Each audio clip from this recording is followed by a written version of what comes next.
This आज conference will now be recorded. वैद्य नेहा बैरागी जी धन्वंतरि स्तवन कहेगी।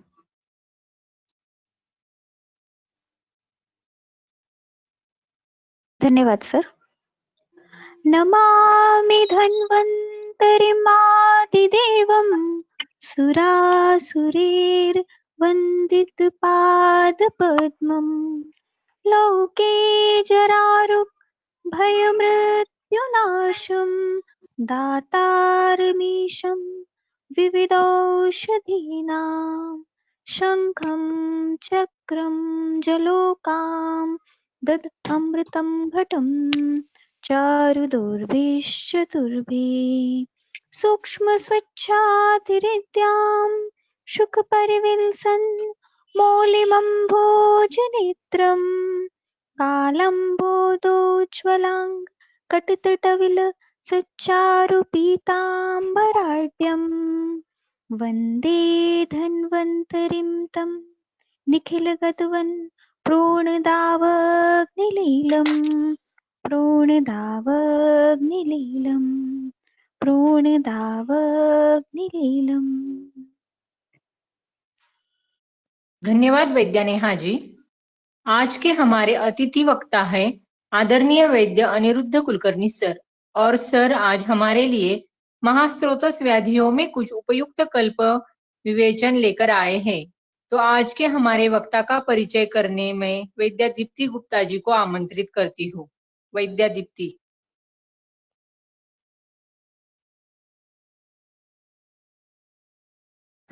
Thank you ma'am. आज के हमारे वक्ता है वैद्य अनिरुद्ध कुलकर्णी सर जी। सर पूज्य स्वर्गीय वैद्यराज दातार शास्त्री जी के शिष्य है। सर को 25 सालों का आयुर्वेद प्रैक्टिस का अनुभव है। हेलो सर का मानना है कि शरीर की प्राकृतिक क्रियाओं को अगर हम विनियमित कर देते हैं तो रोग स्वयं ही नष्ट हो जाते हैं। सर की विशेषता है कि वे अपने शिष्यों का आध्यात्मिक रुचि को आसानी से बढ़ा देते हैं। सर ने 1990 में अपनी MD कंप्लीट की है। तत्पश्चात उन्होंने वैद्यराज दातार शास्त्री जी के पास 1990 से 1995 तक ट्रेनिंग ली और 1997 में national training programme on Panchakarma पूरा किया। सर को पांचभौतिक और पंचकर्म चिकित्सा का अनुभव है। सर की कई बुक्स और आर्टिकल्स पब्लिश्ड है। सर मीरठ और सांगली के कई शैक्षणिक और आयुर्वेद संस्थाओं के मेंबर भी है। सर को कई अवार्ड्स भी प्राप्त है, जैसे आयुर्वेदीय अर्कशाला लिमिटेड की ओर से लोकगुरु बेस्ट बुक अवार्ड और पांचभौतिक रत्न अवार्ड भी प्राप्त है। Thank you. धन्यवाद वैद्य दीप्ति जी। आज के वक्ता उनका मंतव्य रखे उससे पहले कुछ जरूरी सूचनाएं सभी श्रोता वैद्यों के लिए। कृपया सब अपने माइक बंद रखें। विवेचन के दरमियान या पूरा होने पर आपके जो भी प्रश्न या शंकाएं हैं उन सभी का सिर्फ चैट बॉक्स में ही टाइप करके डालें। कृपया कोई भी श्रोता बिना अनुमति के बीच में नहीं बोले। तो मैं सर से विनती करती हूँ, सर अपना विवेचन शुरू करें।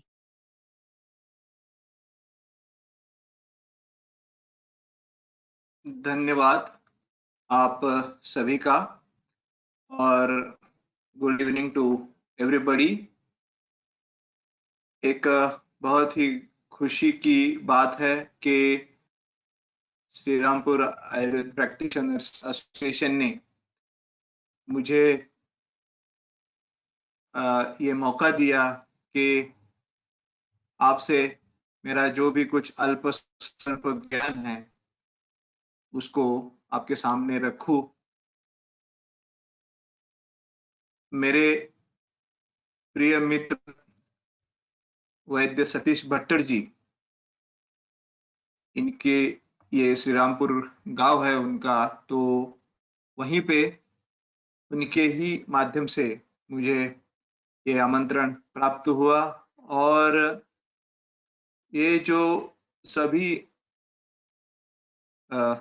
मेंबर्स है इस श्रीरामपुर आयुर्वेद प्रैक्टिशनर एसोसिएशन के, तो उन्होंने मुझसे ये कहा कि हम महास्रोतस में उपयुक्त कल्पों का अभ्यास हम लोग कर रहे हैं, तो ये जो अभ्यास है उसमें आप पंचभौतिक चिकित्सा के जो कल्प उपयुक्त होते हैं उनके बारे में आप बात करेंगे तो अच्छा होगा।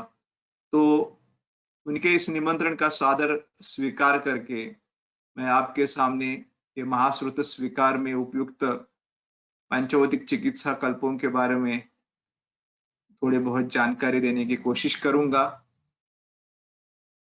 सबसे पहले तो मैं भगवान श्री धन्वंतरी, संत कुल शिरोमणि श्री ज्ञानेश्वर मावली और मेरे परम सदगुरु वैद्यराज आत्माराम अमरदाता शास्त्री जी, इनका आशीर्वाद चाहूंगा कि मुझसे वो एक अच्छा व्याख्यान करवाए और जो भी मुझे आपसे कहने की इच्छा है वो आप तक अच्छी तरह से पहुंचे। तो शुरू करते हैं कि महास्रोतस विकारों में उपयुक्त पंचभौतिक कल्प कौन से होते हैं।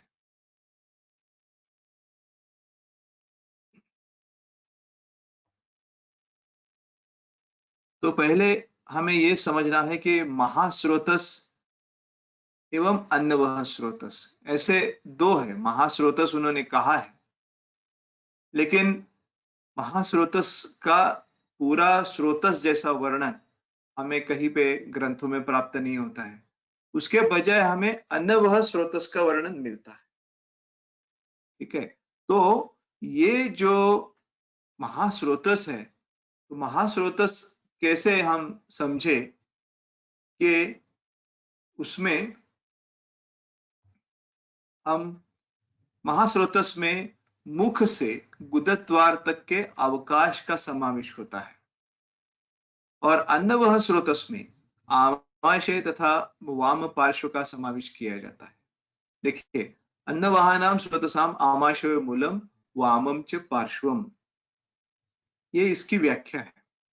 स्रोतस के बारे में मैं ज्यादा बात नहीं करूंगा, लेकिन स्रोतस का अर्थ ये होता है कि जहां पर विशिष्ट भाव पदार्थ का निर्माण हो, उसका वहन हो और उसका विनाश हो, उत्पत्ति, स्थिति और लय। किसी भी भाव घटक, जो शरीर में हमारे बहुत सारे भाव घटक हैं, तो उनका जो निर्माण है, उनका जो कार्य है, वहन है और उनका विनाश है, ये जहां पे घटता है, जिस कार्य क्षेत्र में ये सब चीजें चलती है, उसे हम स्रोतस कहते हैं। स्रोतस का सबसे बड़ा यह है कि उसका महत्व है अवकाश के माध्यम से। स्रोतस यानी अवकाश, श्रवणात् श्रोतांसी, ये इसकी व्याख्या है। लेकिन श्रवणात् श्रोतांसी का अर्थ है कि जहां पर श्रवण होता है, श्रवण होता है तो वहां पे जगह चाहिए, वहां पे अवकाश चाहिए, वहां पे स्पेस चाहिए, और इस स्पेस को ही हम बोलते हैं कि अवकाश। जो आकाश महाभूत का हमारे शरीर सापेक्ष में जो एक उसका प्रतिनिधि है, वो है अवकाश। और आकाश महाभूत का सबसे बड़ा गुण और कर्म कौन सा है, तो वो है अप्रतिघात, यानी कि कोई अवरोध नहीं होना चाहिए। अप्रतिघात किसको? अप्रतिघात वायु की गति को।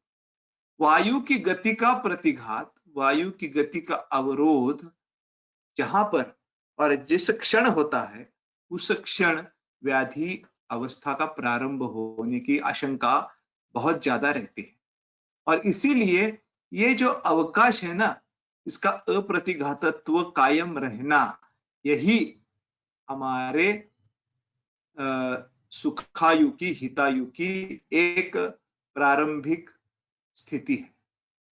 It's a pre requisite of a healthy person, कि उसका जो शरीर में अवकाश है वो पूरा तरह से खुला है। और इसीलिए जब हम ये स्रोतस जो बोलते हैं ना, वो स्रोतस में जब स्थान संश्रय होने की अवस्था होती है, जिसको ख वैगुण्य बोलते हैं या स्थान वैगुण्य बोलते हैं, तो ये जब धातुओं में होता है स्थान वैगुण्य, तब वहां पे जो दोष प्रसरित हुए दोष जो घूमते रहते हैं, वो वहां पे धातु वैगुण्य के कारण, ख वैगुण्य के कारण वहां पे संश्रयित हो जाते हैं और वहां व्याधि अवस्था के पूर्व रूप में जो लक्षण होते हैं वो वहां पे प्रकट होना प्रारंभ होता है। तो ये एक बात है, मैं आगे चलूंगा, लेकिन एक स्रोतस का एक बेसिक बोलता हूं कि ये अवकाश युक्त होते हैं, धातु से घटित होते हैं, लेकिन आकाश और अवकाश में सिर्फ इतना फर्क होता है कि जो अवकाश जो स्रोतस है वो बाउंडेड है और आकाश जो है वो अनबाउंडेड है, वो विभू है। ठीक है, विभू है, मतलब उसकी कोई उसकी सीमा नहीं है, उसको कोई किसी ने बाउंड नहीं किया है, उसको आवरित नहीं किया है। लेकिन हमारे शरीर का जो अवकाश है वो आवरित अवकाश है, ये एक बात है।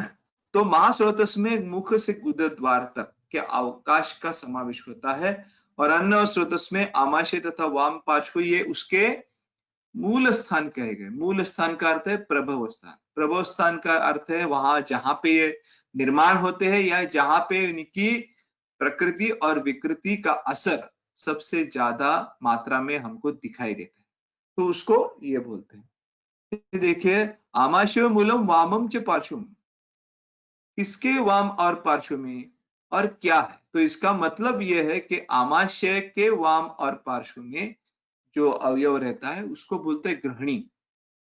तो आमाशय और ग्रहणी ये अन्न वह स्रोतस के प्रधान स्थान है और इनका जो है व्याधि जो महास्रोतस के होते हैं, अनन्नाभिलषण, अरोचक, अविपाक, छर्दी, दृष्टवा अन्नवहानि अस्य श्रोताओं से प्रदुष्टानीति विद्या। और बहुत सारे व्याधि है जो अन्न व स्रोत दृष्टि में दिखाई देते हैं। अन्न व स्रोत दृष्टि के जो दृष्टि हेतु है, दृष्टि के कारण है, वो कौन से है? अतिमात्र से चाकाले चाहितस्य च भोजनात् अन्नवाहिनी दुष्यंती वैगुणात् पावकस्य च। ये देखिए, तो अतिमात्र से च अकाले चाहितस्य कितना है, बहुत सारा। ये एक जिसको बोलते हैं ना कि ये मंत्रवत है, ये संहिता है, और एक श्लोक को हम अगर उसको विस्तृत करने की या उसको देखने की, समझने की कोशिश करने लगेंगे तो इसका विस्तार इतना हो सकता है कि देखिए, ये एक जो श्लोक है अतिमात्र से च अकाले चाहितस्य च भोजनात्, इसके ऊपर तो हम 5-6 घंटा निकाल सकते हैं, मतलब हम सभी लोग उसमें अगर चर्चा करने लगे। तो ये अन्न व स्रोत दृष्टि का एक सबसे इंपॉर्टेंट हेतु है, उसमें मैं नहीं जाऊंगा क्योंकि ये आज का विषय हमारा कल्पों का है, इसलिए मैं उसमें नहीं जाऊंगा। लेकिन इनका उपयोग हमें ये है कि हमारे कल्प कहाँ पे काम करते हैं, कैसे काम करते हैं और किस कारण परंपरा में, किस हेतु में काम करेंगे। ये जो पंचभौतिक चिकित्सा है उसके मैं आगे आपका इंट्रोडक्शन कराऊंगा उससे। लेकिन जो पंचभौतिक चिकित्सा है वो हेतु विपरीत चिकित्सा है। हेतु को समझना, उसको खोजना और उस हेतु के परिणाम हमारे शरीर, अवयव, स्रोतस, अग्नि, इनके ऊपर उनके परिणामों का अध्ययन करना, उनको समझने की कोशिश करना। ये होने के बाद ही हम अच्छी तरह से कल्पों का चयन करते हैं और उनका उपयोग करके चिकित्सा करते हैं। और लेकिन ये देखिए, वैगुण्यात् पावकस्य च, पावक यानी अग्नि, ये जाठराग्नि है या धात्वग्नि है, भूताग्नि है। 3 प्रकार के अग्नि है। एक जाठराग्नि है, 7 धात्वग्नि है और 5 भूताग्नि है। ठीक है, तो इसमें भी आगे चलेंगे। तो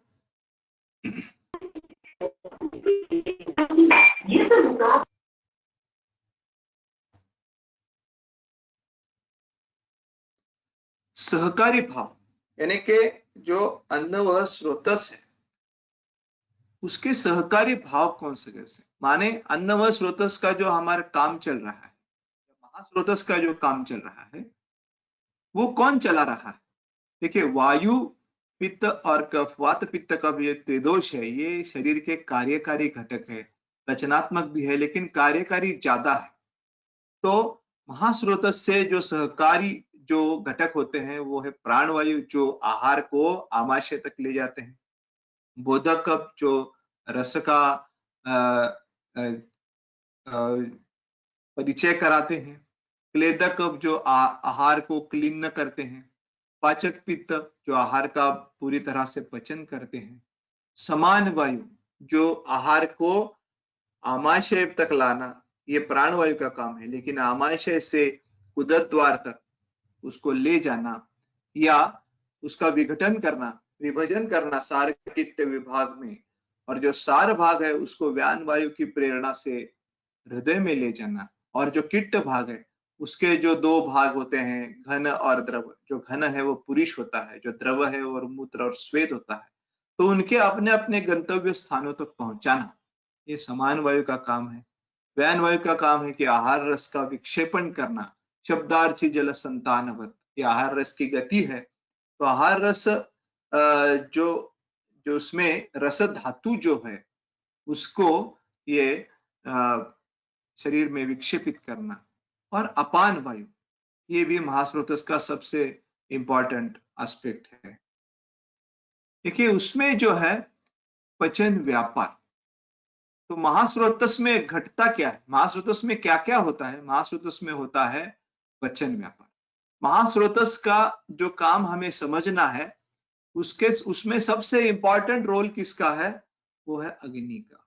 क्योंकि पचन व्यापार या महास्रोतस में जो घटनाएं घट रही है उसको हमें आहार गुण भावों का शारीर गुण भावों में रूपांतरण करना है। आहार गुण भावों का शारीर गुण भाव में रूपांतर करना, इसको बोलते हैं पचन, इसको बोलते हैं परिणमन। ठीक है, तो ये काम सबसे इंपॉर्टेंट है अग्नि के ऊपर। उसमें क्या क्या घटता है देखिए अग्नि के ऊपर। पहले अवस्था पाक होता है, 3 अवस्था पाक है। आमाशय में मधुर अवस्था पाक होता है, ग्रहणी में आमाशय के ऊर्ध्व भाग में मधुर अवस्था पाक होता है, आमाशय के अधो भाग में अम्ल अवस्था पाक होता है, या ग्रहणी में अम्ल अवस्था पाक प्रारंभिक स्थिति में होता है, और बृहदांत्र में कटु अवस्था पाक होता है। ये 3 होते हैं। विपाक होता है, आहार पूरे पचन के उपरांत जो रस की निष्पत्ति या रस जैसा कार्य घटता है उसको विपाक बोलते हैं या निष्ठापाक बोलते हैं। अस्थायी दोषों की उत्पत्ति या पोषक दोषों की उत्पत्ति होती है। जो आमाशय में कफ, जो पोषक कफ है उसकी उत्पत्ति होती है। रक्तमल पित्त, ये रक्त में पित्त की उत्पत्ति होती है। और आहार मल वायु, ये आहार मल में वात दोष का पोषक अंश जो है वो बनता है। जो पोषक कंसेप्ट है, स्थायी अस्थायी धातु का कंसेप्ट है, वो ये है। और उसमें ये भी महास्रोतस में ये सब घटना घटती है। आहार रस का निर्माण महास्रोतस में ही होता है।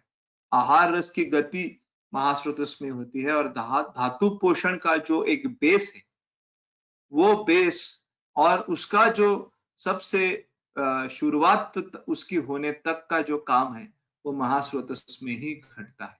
तो इसलिए महास्रोतस सबसे इंपॉर्टेंट है।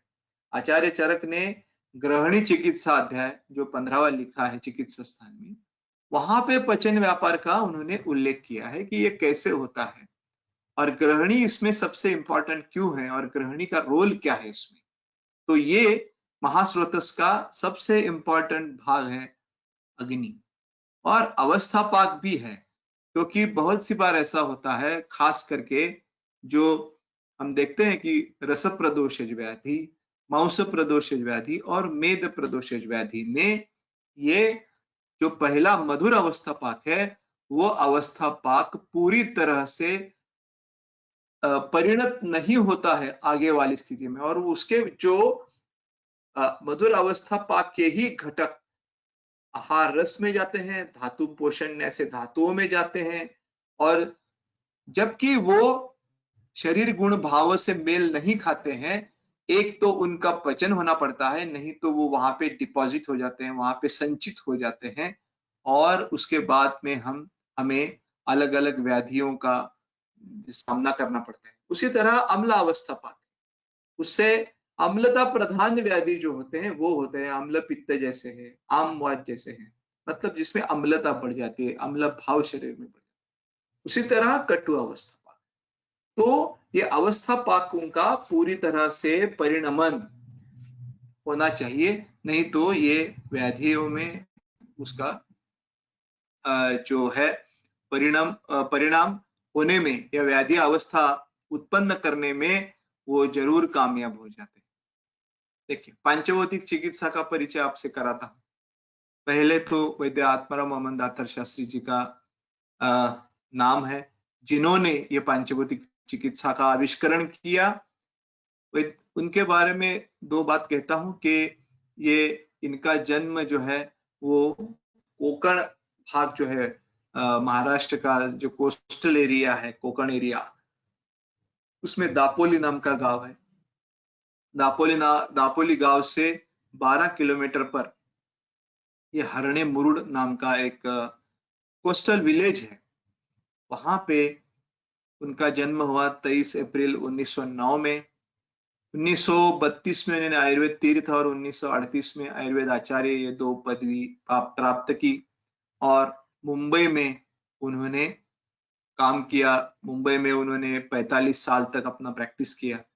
1983 में वो सांगली में आ गए और 1988 में उन्होंने वैद्यराज दातार पंचभौतिक चिकित्सा एवं संशोधन केंद्र की स्थापना की, जिसके द्वारा ये पंचभौतिक चिकित्सा का प्रचार प्रसार का काम चलता है। पंचभौतिक चिकित्सा के अलग अलग से जो ग्रंथ है वो उपलब्ध किए जाते हैं। पंचभौतिक चिकित्सा की औषधियां उपलब्ध की जाती है वैद्यों के लिए। तो ये उन्होंने काम शुरू किया है। पंचभौतिक चिकित्सा ये कोई अलग सी या दातार शास्त्री जी ने खुद की खोजी हुई चिकित्सा पद्धति है, ऐसा अगर आपको लगता है तो ये आपकी गलतफहमी है। पंचभौतिक चिकित्सा को हमें एक नई चिकित्सा पद्धति के माध्यम से देखने के बजाय एक नई अप्रोच के माध्यम से देखना चाहिए। एक रुग्ण के लिए, आयुर्वेद के लिए, औषधि कल्प के लिए, निदान, रूप, मतलब जो भी आयुर्वेद हम सीखते हैं उसको देखने का एक अलग सा नजरिया, a different perspective, a different approach to what we have learned and what we see. ये है पंचभौतिक चिकित्सा। हर एक चीज में हमें त्रिदोषों को नहीं छोड़ना है, हमें किसी चीज को नहीं छोड़ना है। दोष धातु मलम मूलम ही शरीरम हम जब कहते हैं तो दोष धातु मलम मूलम ही शरीरम ये तो है ही, लेकिन उनके पीछे उनका थोड़ा सूक्ष्म भाव में विचार करना अगर हम चाहते हैं तो हमें पंच महाभूत तक जाना पड़ता है, क्योंकि वायवाकाश धातुभ्याम वायु अग्नेयम पित्तम पृथ्वी अंबभ्याम श्लेष्मा, ये हमें श्लोक मिलता है। ये भी हमारे संहिताओं में है। ये जो वात दोष है वो वायु और आकाश महाभूत से बनता है, पित्त दोष है वो तेज महाभूत से बनता है, और कफ दोष जो है वो आकाश और वायु महाभूत से बनता है। तो सॉरी कफ दोष जो है वो पृथ्वी और आप महाभूत से बनता है। तो ये तो हमें है, लेकिन इसका अर्थ यह है कि जब हम इसको थोड़ा और सूक्ष्म लेवल पे ले जाते हैं, स्तर पे ले जाते हैं, यानी कि दोषों के पीछे जाने की हम कोशिश करते हैं और सूक्ष्मता पाने की कोशिश करते हैं, तब हम पंच महाभूतों तक जाते हैं। और ये है दातार शास्त्री जी का कंट्रीब्यूशन। देखिए, त्रिदोष और शोधन शमन ये संहिता प्रधान मार्ग है। हम संहिताओं में देखते हैं कहीं पर पंचभौतिक का उल्लेख नहीं है, कहीं पर नहीं है, ऐसा हमको लगता है।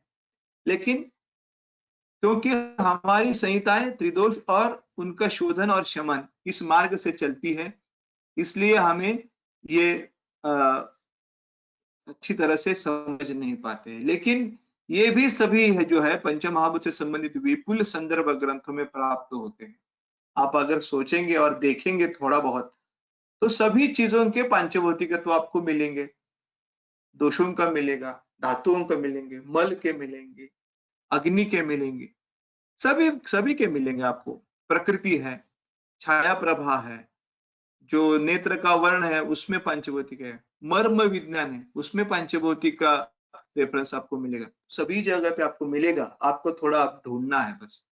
सर्वद्रव्यम पांचभौतिकम अस्मिनार्थे, सृष्टि एवं मनुष्य इनके रचनात्मक तथा क्रियात्मक घटक पंचमहाभूत ही है, ये हमें समझ में आता है, ये हमें मालूम है। और इसीलिए जब ये एक श्लोक हम पढ़ते हैं कि जो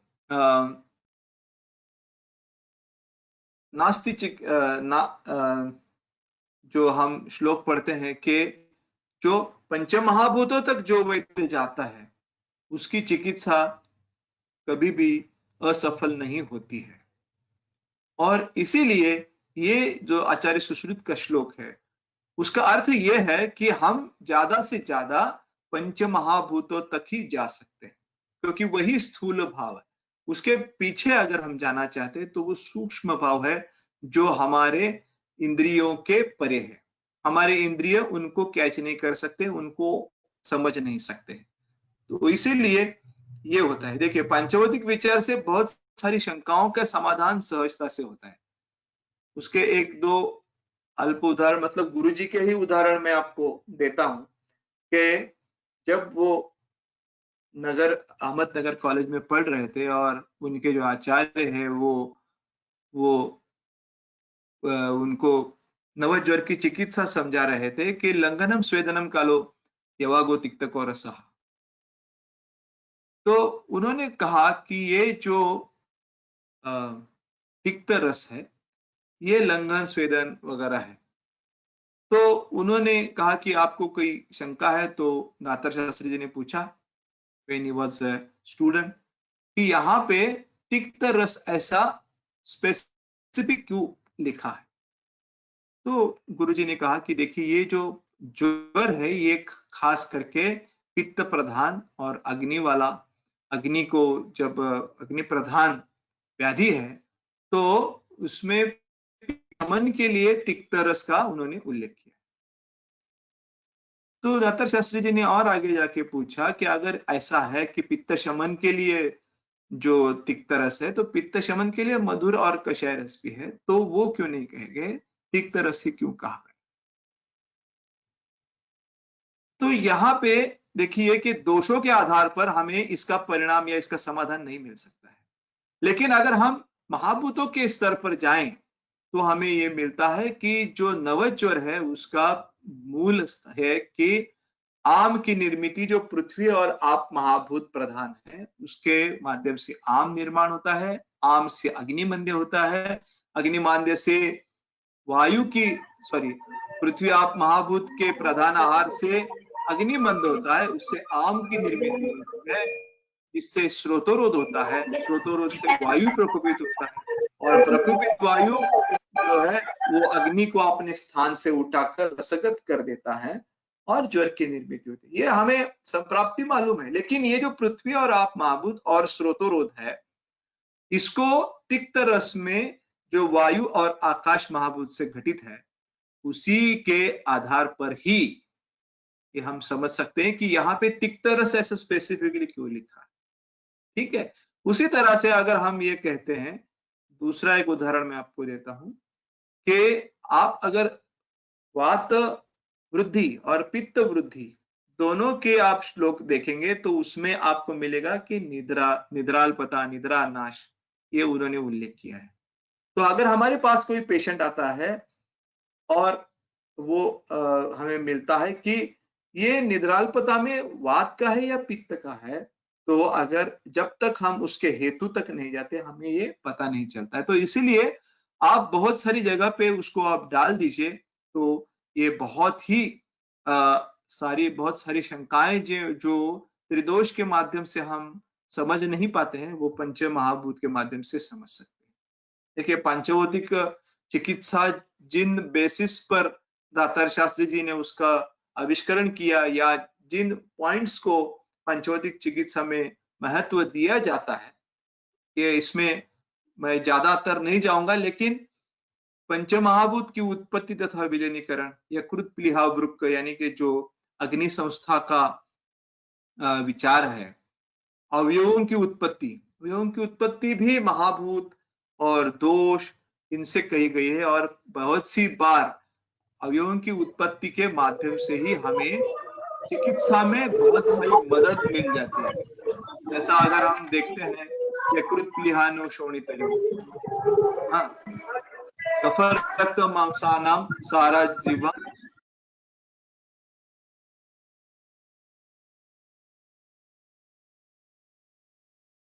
कर दीजिए फिर से, मैंने यहाँ से म्यूट ऑल किया था।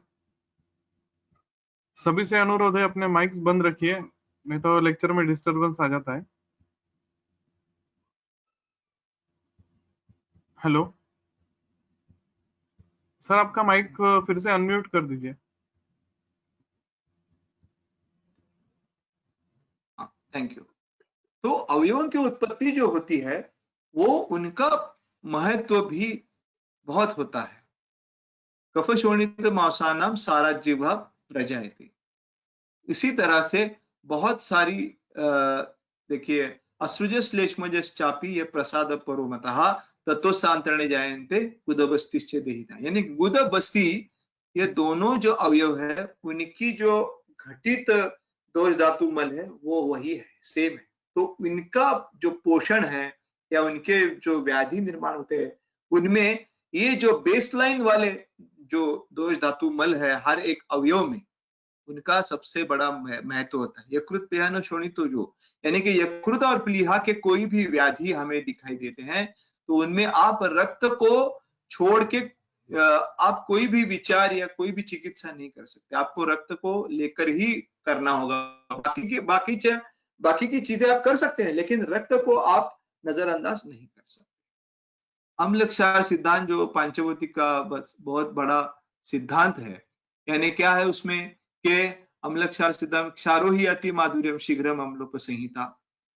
तो दाता शास्त्री जी ने इसका बहुत सारी जगह पे उपयोग किया। जब मैं एक महाश्रोतस के कल्पों में सबसे इंपॉर्टेंट कल्प है अनुलोमन तेल, वहां पे मैं थोड़ा ये आपको फिर से अम्ल क्षार इलेबोरेट करने वाला हूँ, इसलिए मैं यहीं पे ज्यादा बोलता नहीं। रोमांतिका शीतला, यानी कि गोवर कांजिना जिसको मराठी में बोलते हैं, या मीजल से चिकन पॉक्स बोलते हैं, कामला, ये जो इतिहास होते हैं, ये व्याधि से त्रस्त होने के जो इतिहास होते हैं वो इतिहास भी इंपॉर्टेंट होते हैं, और इनका शरीर के ऊपर जो एक बोलते हैं कि अमीट परिणाम कुछ न कुछ अवयवों के ऊपर, कुछ स्रोतस के ऊपर, अग्नि के ऊपर हमें दिखाई देते हैं। परमानेंट डैमेज, इरिवर्सिबल डैमेज, या हम जिसको बोल सकते हैं कि फुटप्रिंट्स ऑफ दैट डिसीज। जैसा अब हम समझ रहे हैं कि जो कोविड-19 है उसके इरिवर्सिबल डैमेज या ऐसा कोई डैमेज है जो फेफड़ों को नाजुक बनाता है, फेफड़ों को कमजोर बनाता है। तो आप ये देख रहे थे। तो ये अगर पेशेंट रिकवर भी होता है तो उसको इसमें आगे जाके उसकी रसायन करनी चाहिए। कोविड-19 के पेशेंट को फुफ्फुसों की हमें करनी चाहिए, और उसके सबसे दो अच्छे रसायन हमारे पास है, एक तो है लाक्षा, दूसरा है आभरक। बहुत सारे हैं लेकिन ये अभी मेरे को समझ में आते हैं, और मैं जो कोविड-19 के पेशेंट्स को ट्रीट कर रहा हूँ बहुत सारे यहाँ के, तो उसके एक जस्ट मैंने आपको किया। तो ये जो परिणाम होते रहते हैं जिसको हमारी आयुर्वेद में संज्ञा है उदर्क। तो ऐसे उदर्क जो है पेशेंट की हिस्ट्री जब हम लेते हैं, जिसको कोई व्याधि हो चुके हैं या उसके कोई सर्जरीज हो चुकी है, तो उसका उदर्क जरूर कहीं ना कहीं पे हमें उसका विचार करना चाहिए। ऐसा नहीं है कि हर बार उसको लेकर ही हमें कुछ चिकित्सा मिलती है करने के लिए, लेकिन उसका विचार जरूर हम कर सकते हैं। ये दाता शास्त्री जी का हमें कहना है। अधवशोष, यानायान, एक्सेसिव ट्रैवलिंग, इसका भी उपयोग ये होता है, जो उसका परिणाम जो है वो फुफ्फुसों के ऊपर होता है, और उसका जो मूल शुरुआत होती है वो अपान कक्षा में होती है, वृक्कों में होती है, और उसका परिणाम जो है वो फुफ्फुस में होता है। विरुद्धाहार से भी हमें ये होता है कि आम की निर्मित हो या ऐसे कुछ लीन दोषों की निर्मित हो, ये होता है। और ईड़ा पिंगला आधारित दक्षिण वाम पक्ष का विचार। यानी कि अगर पेशेंट हमको कहता है कि मेरी देखिए दक्षिण घुटना दुख रहा है, दक्षिण कटी शूल है, ऐसा है तो वहां पे यकृत का विचार ज्यादा कीजिए, यकृत की दवाई दीजिए, वो उसमें अब फायदा मिलेगा। अगर वाम पक्ष में है तो प्लीहा को लेकर विचार कीजिए, प्लीहा की दवाई जो उपयुक्त है उसको दे दीजिए। तो ये होता है।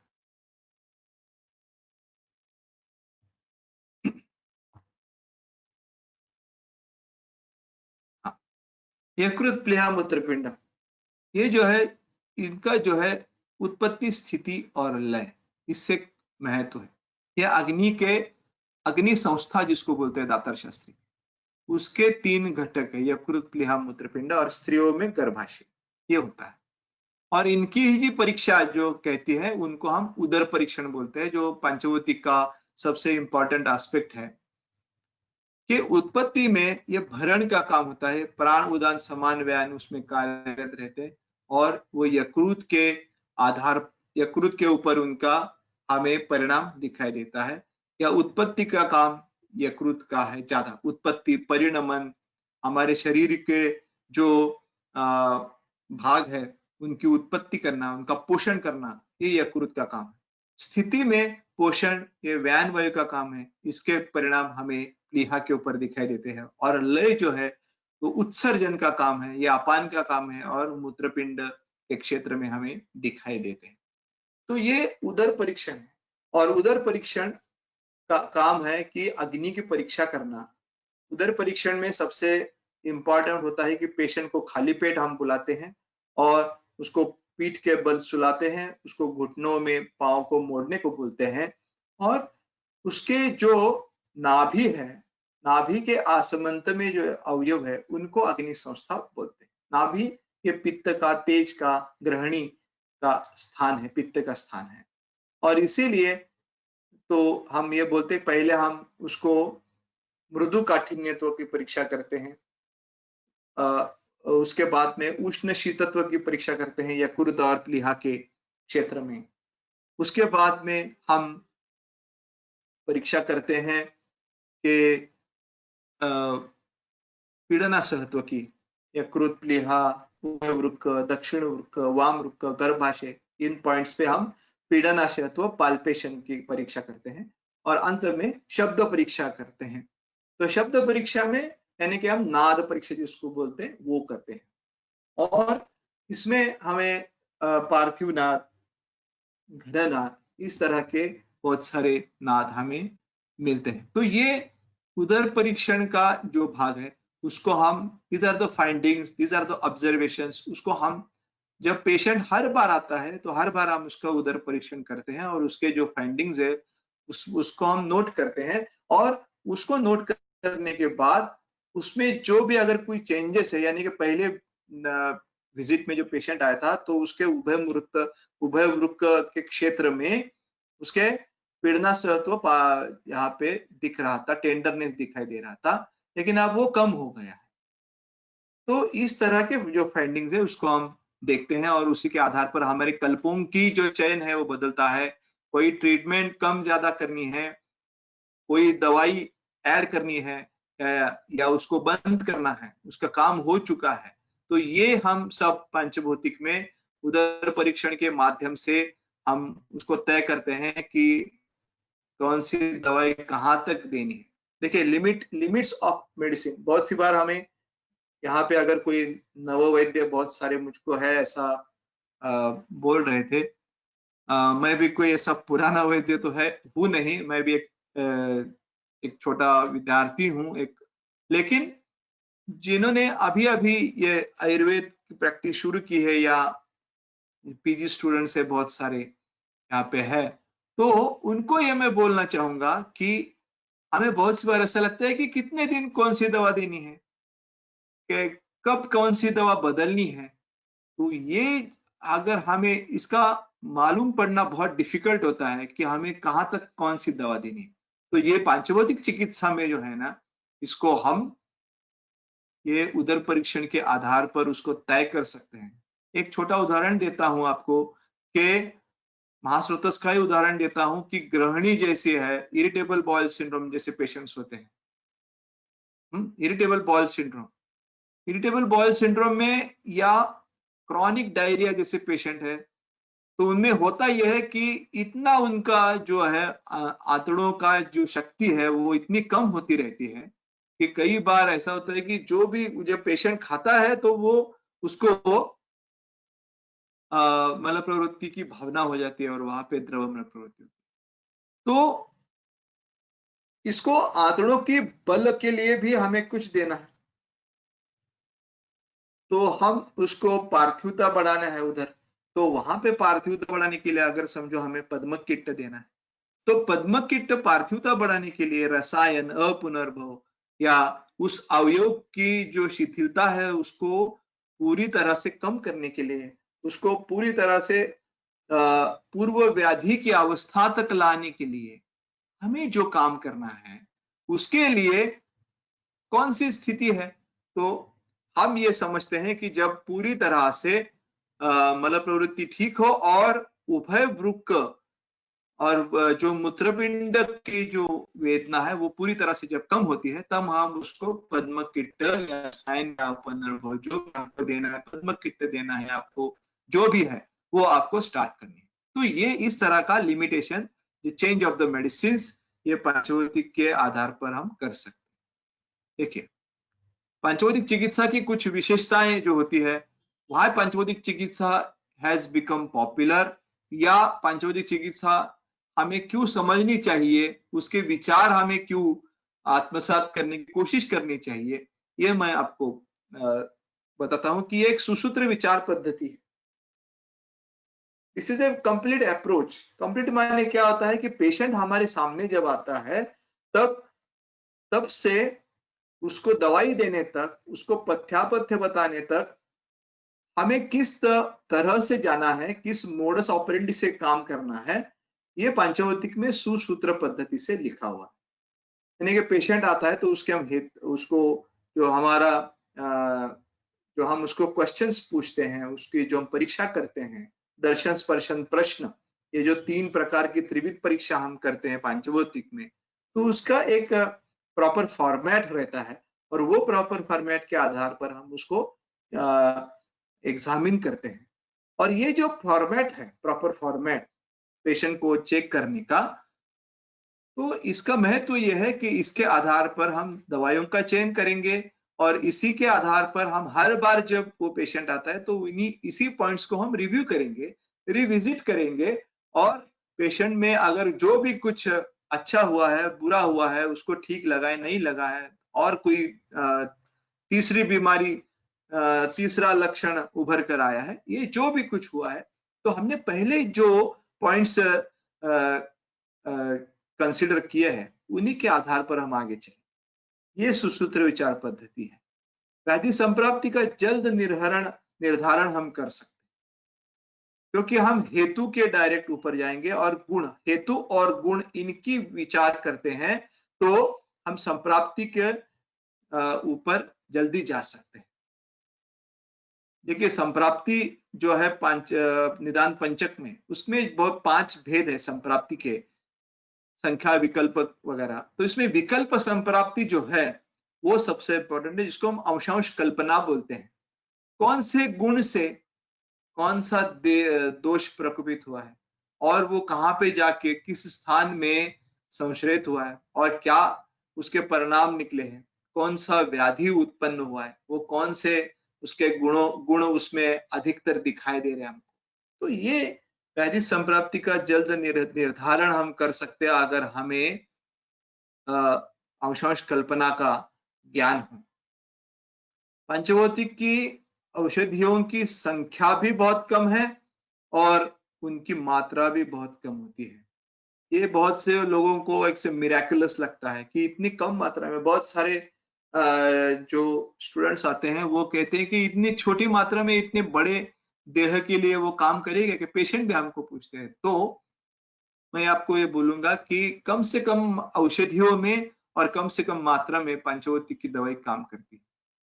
देखिए कोई भी गुगुल कल्प है वो 100 से 125 मिलीग्राम एक टाइम में आप में उसमें काम कर सकते हैं। किसी योग जो है 100 मिलीग्राम में काम कर सकते हैं। वरांगक्षार जैसी दवाई है उसको आप 25-30 मिलीग्राम मात्रा में एक डोज में आप दे सकते हैं, तो वो भी काम करेगा। तो ये है सूक्ष्म शोधन पद्धति। देखिए सूक्ष्म और स्थूल शोधन ऐसा मैं बोलता हूँ। स्थूल शोधन जो है, जो हम बोलते हैं कि न तेषां पुनरुद्भवः, जिसको हम शोधन चिकित्सा बोलते हैं, जिसको हम पंचकर्म बोलते हैं, तो ये जो है वो दोषों का शोधन है। जो दोष बढ़े हुए हैं, जो अधिक मात्रा में उपलब्ध है, अधिक मात्रा में संचित है, उनके लिए ये वमन, विरेचन, बस्ती, नस्य, रक्तमोक्षण ये आप कर लीजिए। लेकिन जो सूक्ष्म पद्धति से दोषों का संचय हो रहा है, वो संचय हम उसी क्षण, उसी लेवल पे अगर उनका हम जो शोधन कर पाते हैं, उनको निर्हरित कर पाते हैं, उनका पचन कर पाते हैं, तो ये पांचभौतिक में होता है, या पांचभौतिक में करने की हम कोशिश करते हैं और ये कोशिश बहुत सी बार कामयाब होती है। अपुनर्भव चिकित्सा का विचार। अपुनर्भव चिकित्सा करने के लिए बहुत कम बार मिलते हैं पेशेंट, क्योंकि पेशेंट को जो तकलीफ होती है वो उसकी कम हो गई तो वो पेशेंट गायब हो जाते हैं। वो हमें बहुत कम बार ऐसा होता है कि कोई पेशेंट हमें रसायन या अपुनर्भव तक की अवस्था में मिलता है या वहां तक हम उसको ले जाते हैं। इसलिए मैं पेशेंट को दो चीजें बताता हूँ कि उसको मोटिवेट करने के लिए या उसको रिटेन करने के लिए या उसको ठीक वहां तक ले जाए, उसकी ट्रीटमेंट कंप्लीट हो। इसके लिए मैं उसको ये बोलता हूँ कि देखिए आपका जो ये अवयव में जो एक दुर्बलताई है, उसको हम ट्रीट करने के लिए आपको अपुनर्भव या रसायन चिकित्सा आपको लेनी पड़ेगी। दूसरा मैं ये बोलता हूँ कि अगर आप ये नहीं लेंगे तो हो सकता है कि अगर जब आपका हेतु सेवन फिर से शुरू हो जाए या आपको उसको कंट्रोल करने में हेतु सेवन को आप असफल हो जाए, तो यही लक्षण लेके आप मेरे पास आओगे, तो मैं आपको बोलता हूं कि आप ये लक्षण लेकर मेरे पास नहीं आइए। अगर कोई दूसरी बीमारी हो तो बात अलग है। तो ये ऐसा कह के आप पेशेंट को थोड़ा सा काउंसिल कर सकते हैं और उनको अपुनर्भव या रसायन तक ले जाते हैं। तो ये पंचभौतिक का एक बेसिक आइडिया मैं आपको देता हूँ। पंचभौतिक के सबसे जो अभी काम है वो है व्याधि चिकित्सा करना।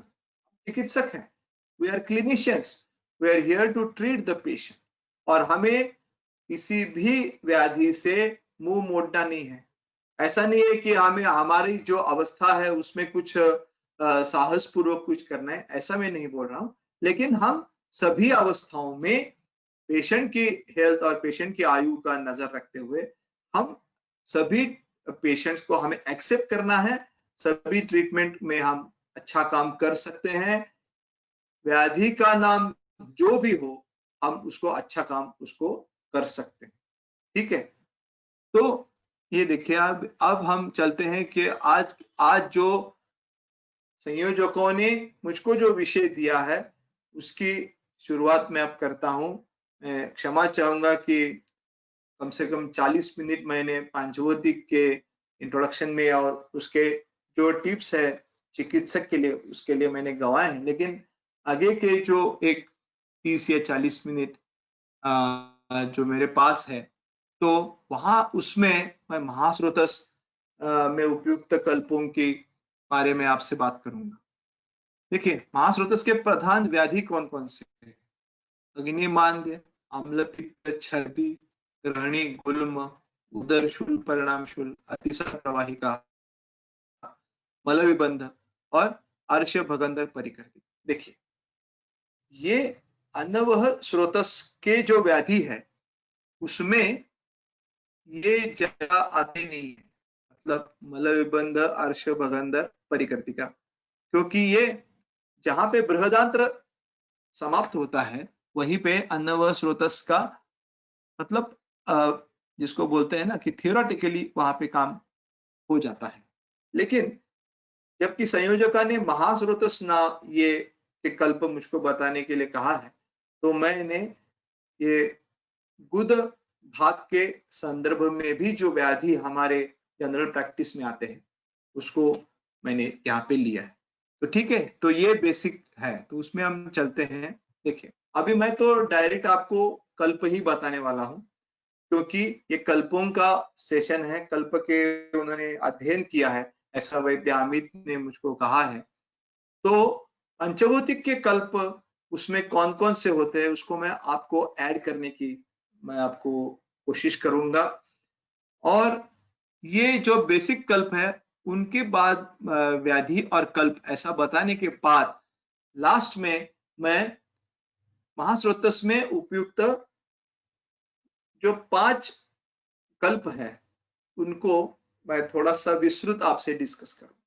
ठीक है, तो अग्निमांद्य, अग्निमांद्य के प्रधान औषधि, देखिए अग्निमांद्य जो होता है ना, ये सबसे अग्निमांद्य हमारे यहाँ कैसे प्रेजेंट होता है। देखिए, मैं बहुत सी बार ये देखता हूं, आप अगर ज्वर चिकित्सा पढ़े हैं तो या ज्वर निदान पढ़े हैं तो ज्वर के जो बहुत सारे भेद या टाइप्स लिखे हुए हैं उसमें उन्होंने कहा है कि आकृति भेदेन एक टाइप है, जो द्वंद्वज प्रकार है ना, उसमें आकृति भेदेन।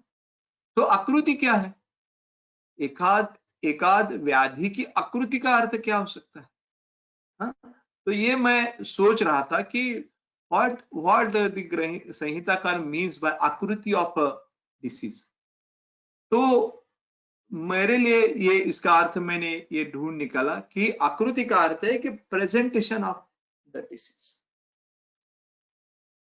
वी ऑल आर क्लिनिशियंस, और हम ये देखते हैं कि हर एक, समझो अम्ल पित्त है, अम्ल पित्त का हर एक लक्षण हर एक पेशेंट में हमें नहीं मिलता है, नंबर 1। दूसरा ये होता है कि हर एक लक्षण समान मात्रा में उस पेशेंट को तकलीफ नहीं देता, यानी कि कोई बोलता है, पेशेंट आता है और वो कहेगा कि उरो दाह की तकलीफ आपको प्रधान बताएगा, कोई कहेगा कि ये जो है वो आपको छर्दी की बताएगा, कोई आपको प्रसेक की बताएगा। तो why this happens, ये जो है ना, ये आकृति जिसको मैं बोलता हूँ, how the patient presents to us। उसी तरह अग्निमांद्य जो है ना, ये किस तरह से हमें हमारे पास प्रेजेंट होता है पेशेंट, ये बहुत इंपॉर्टेंट है। और आपको इस प्रेजेंटेशन को, ये पंचभौतिक में इसका महत्व ये है कि पेशेंट आपके पास जिस प्रेजेंटेशन से आया है, यानी कि जो हम बोलते हैं ना केस पेपर में प्रधान लक्षण, प्रधान व्याधि वृत्तांत, व्याधि वृत्तांत प्रधान क्या है, पेशेंट को क्या होता है, उसको जो तकलीफ है ना उससे उसको छुटकारा चाहिए, उससे उसको छुटकारा चाहिए, इसलिए वो आता है हमारे पास। और इसीलिए द चीफ कंप्लेंट्स, जिसको हम बोलते हैं chief complaint and then associated complaints, तो उसके बाद में हम उसको डायग्नोस करेंगे। तो अग्निमांद्य के पेशेंट हमारे पास बहुत सारी तरीके से आते हैं, उनको हमें ढूंढना पड़ता है। कई बार अग्निमांद्य के पेशेंट डायरेक्ट होते हैं कि हमें भूख नहीं लगती है, या पेशेंट बोलता है कि हमें, जब मैं खाता हूं ना एक बार तो मुझको ऐसा लगता है कि मुझे भूख लगे, मैं खाने के लिए बैठता हूं, लेकिन थोड़ा सा भी खा लिया तो मेरे पेट भरने की जो है ना मुझको फीलिंग आने लगती है, ये होता है। कई पेशेंट बोलेंगे आपको कि मुझको ये खाने का मन नहीं कर रहा, वो खाने का मन नहीं कर रहा, ठीक है। उसी तरह से बहुत सारी आस्य वैरस्य है। कई बार पेशेंट बोलेंगे आपको कि मुझको ये टेस्ट नहीं समझ में आता है, या पूरा मुंह में मेरा ये तिक्तास्यता भरी पड़ी है, मधुरास्यता है, लवणास्यता है, ये सब लक्षण आपको दिखेंगे साम दोषों में, निराम दोषों में, पच्चमान दोषों में। आप संहिता पढ़िए, आपको सभी लक्षण दिखेंगे महास्रोतस के। तो ये अग्निमांद्य के ये लक्षण है, ये ऐसा है कि जिस तरह से जिस अग्नि का जो पचन है वो अच्छा नहीं होता है, तो जो लक्षण हमको मिले उसको हम अग्निमांद्य कहते हैं। उसमें हम फलत्रिकादि काढ़ा, गुगुल, अरिष्ट, इनका उपयोग कर सकते हैं। ये जो कल्पनाएं हैं ना दाता शास्त्री जी ने बताई है, इसका रोल जो है वो डिफरेंट है। जो काढ़ा है वो ताजा ही लेना पड़ता है, और वो 6 घंटे में उसको वो एक्सपायर हो जाता है, 6 घंटे के बाद वो कम होता है। गुगुल जो है फलत्रिकादि गुगुल पंचवोदिक में जो बनता है उसमें आम गुगुल की तरह 50% गुगुल नहीं रहता है, उसमें 20% गुगुल रहता है। उसको उसकी सवीर्यता अवधि बढ़ाने के लिए ये गुगुल में 20% फलत्रिकादि में बनाते हैं। और अरिष्ट जो है वो काढ़े का संधान बना के संधान कल्प करके अरिष्ट बनाते हैं। वो रस रक्त में झट से उसको काम करता है। तो ये फलत्रिकादि जो काढ़ा है ये यकृत को करता है, यकृतोत्तेजक है, पित्त श्रवण में काम करता है और ये अग्निमांद्य को कम करता है। ये तिक्त कटुरस वाला है और इसीलिए जो कफज अग्निमांद्य है, कफ प्रधान हेतु हमें मिले हैं या उसको जो है वो वहां पे ज्यादा काम करेगा। गोक्षुरादि गुगुल का काम जो है वो अग्निमांद्य से जो क्लेद की निर्मित होती है। देखिए क्लेद एक हमारे यहाँ भाव घटक बोला है, तो क्लेद जो होता है, क्लेद का अर्थ है कि द्रवीभूत मल, ये क्लेद का अर्थ है। ऐसे मल जो द्रवीभूत हो सकते हैं, वाटर सोल्यूबल जो मल है वो उसको क्लेद बोलते हैं। और क्लेद जो है वो मूत्रस्य क्लेद वहनात् स्वेदस्य क्लेद विद्रुति, ये उन्होंने कहा। ठीक है, हम श्लोक जो बोलते हैं स्वेद का काम है क्लेद का धारण करना और मूत्र का काम है क्लेद को वहन करना। मूत्र से क्लेद वो बाहर निकालना क्लेद को। तो ऐसा अग्निमांद्य जहां पे ये मूत्र से वो निकल सकता है, जैसा हम देख सकते हैं क्रॉनिक रीनल फेलियर के पेशेंट है जिसमें ब्लड यूरिया बढ़ा हुआ है, ऐसे पेशेंट है, उनमें एक ये रहता है, देखिए अग्निमांद्य रहता है या अम्ल पित्त जैसी अवस्थाएं रहती हैं, प्रसेक जैसी अवस्थाएं रहती है, तो उसमें गोक्षुरादि काम करता है। लघु सूचकर जो जब पित्त द्रव और अम्ल गुण से बढ़ता है तो वहां पे लघु सूचकर काम करता है। पंचवदिक का लघु सूचकर शुद्ध सुवर्णगरिक और सुंठ, ये दो ही चीजों से बनता है और उसको सुंठी की ही 3 भावनाएं दी जाती है। ठीक है, तो ये लघु सूचकर।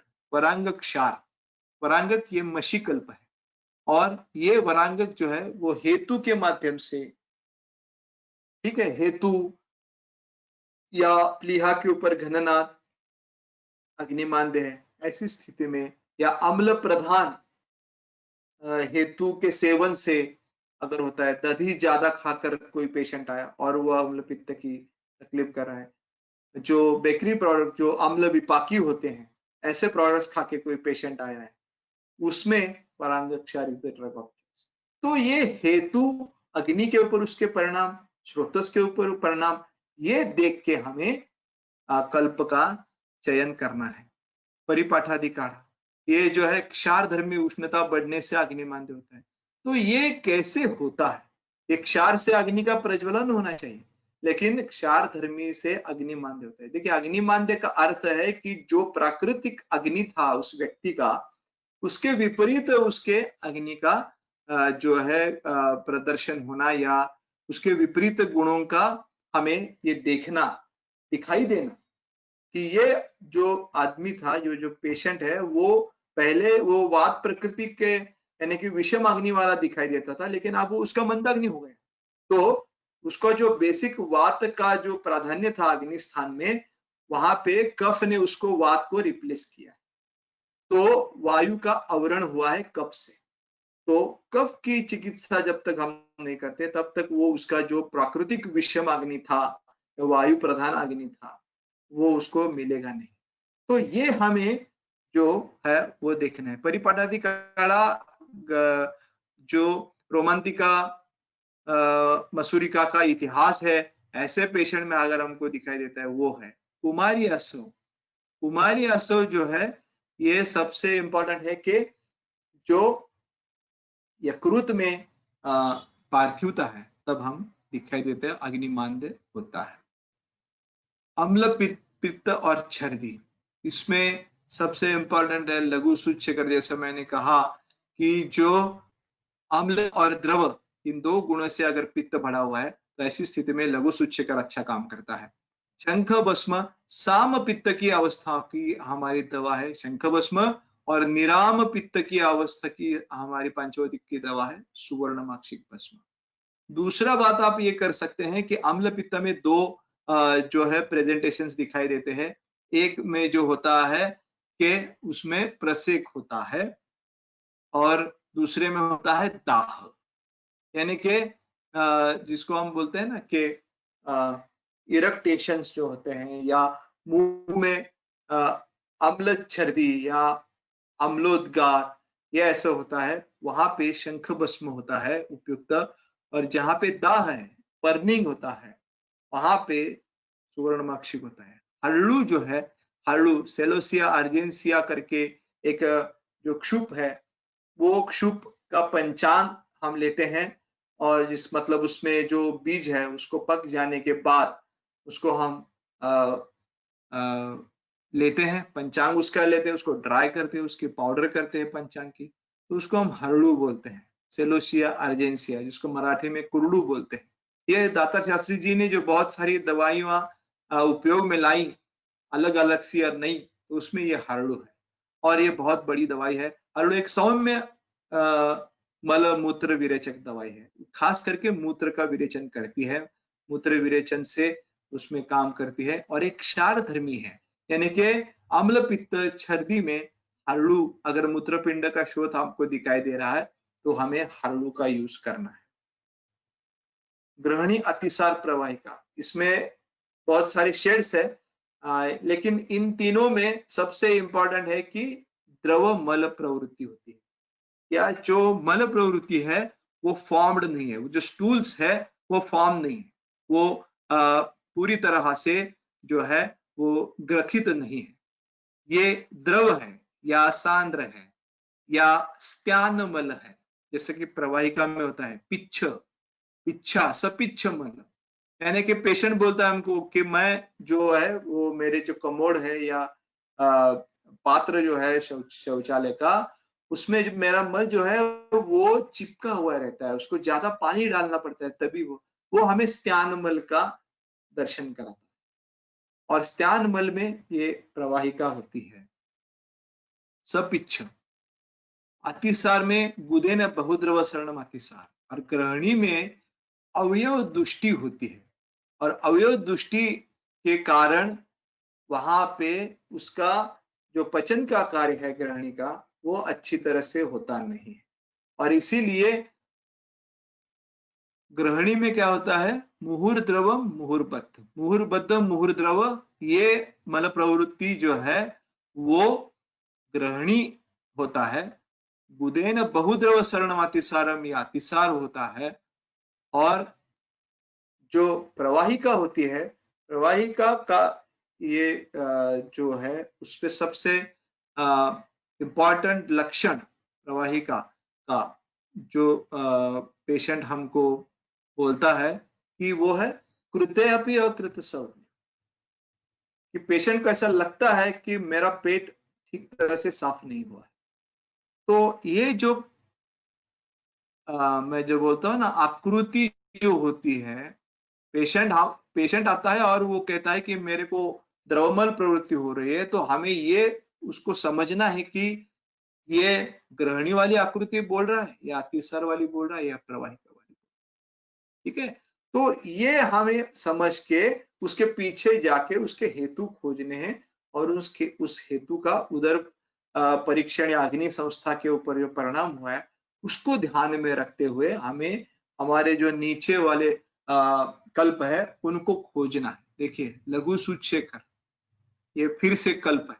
जो ग्रहणी इतना बड़ा व्याधि है, जैसा मैंने कहा कि चरक ने ग्रहणी में पूरा पचन व्यापार लिखा है और उन्होंने वहां पे इतना ये बड़ा व्याधि है, आप ग्रहणी के लक्षण देखेंगे, रूप देखेंगे अलग अलग, या उसके उपद्रव देखेंगे तो आपको शुक्र धातु तक उसकी लक्षण आपको दिखेंगे। इतना परिणाम ये ग्रहणी कर सकता है, ग्रहणी व्याधि कर सकता है।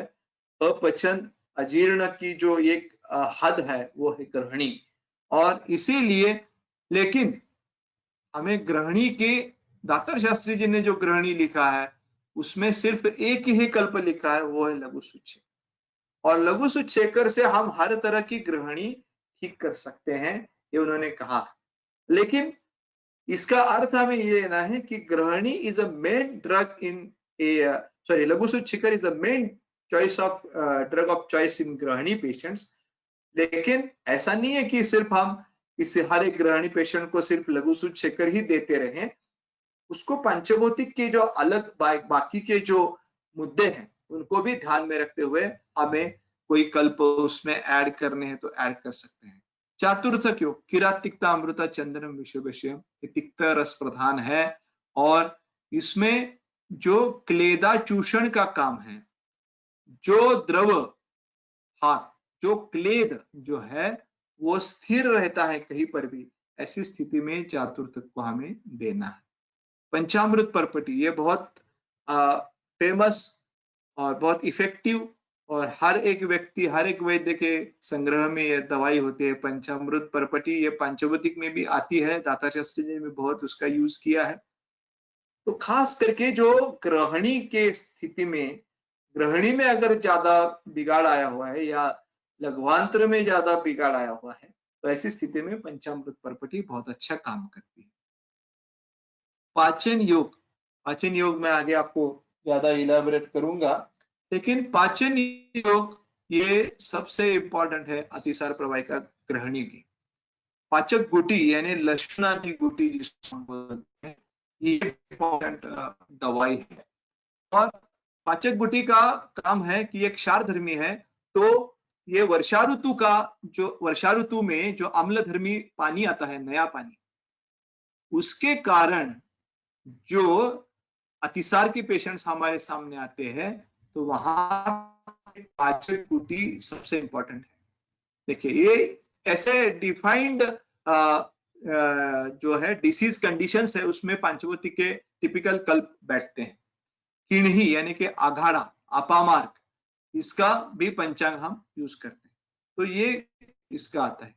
गुल्म एक मतलब जो बहुत सारे व्याधि है ना आयुर्वेद में वर्णन किए हुए, उसमें ऐसे कोई व्याधि है जो बहुत ही ना संदिग्ध है, मतलब वो उसमें हमें क्लियर पिक्चर नहीं आता है, उसमें सबसे इंपॉर्टेंट है गुल्म। उसी तरह से पुरुष स्तंभ है, मतलब ये जो व्याधि है इनको हम ऐसा डायरेक्टली विजुअलाइज नहीं कर पाते हैं या उनको कोरिलेट नहीं कर पाते। ये गुल्म क्या है, क्योंकि गुल्म के पेशेंट हमारे पास कैसे आते हैं? तो गुल्म के पेशेंट में सबसे इंपॉर्टेंट दो ही चीजें हैं। सबसे एक चीज है कि मल विबंध, और दूसरा है कि मल विबंध के कारण जो अपान प्रतिलोम होता है उसमें, और वो आगे ऊपर जाकर उद्गार बाहुल्य। ये दो चीजें जहां पे होती है, या इसमें से एक भी आपको पॉइंट मिलेगा, मल विबंध और उद्गार बाहुल्य, यानी कि ज्यादा उसको इरेक्टेशंस आते हैं, ज्यादा उसको मराठी में जिसको ढेकर बोलते हैं वो आते हैं, ज्यादा उद्गार आते हैं। भले कई बार वो उद्गार शुद्ध भी होते हैं, लेकिन ये दो चीजें अगर एक साथ है तो उसको गुल्म कहते हैं। ये दातार शास्त्री जी ने लिखा हुआ है।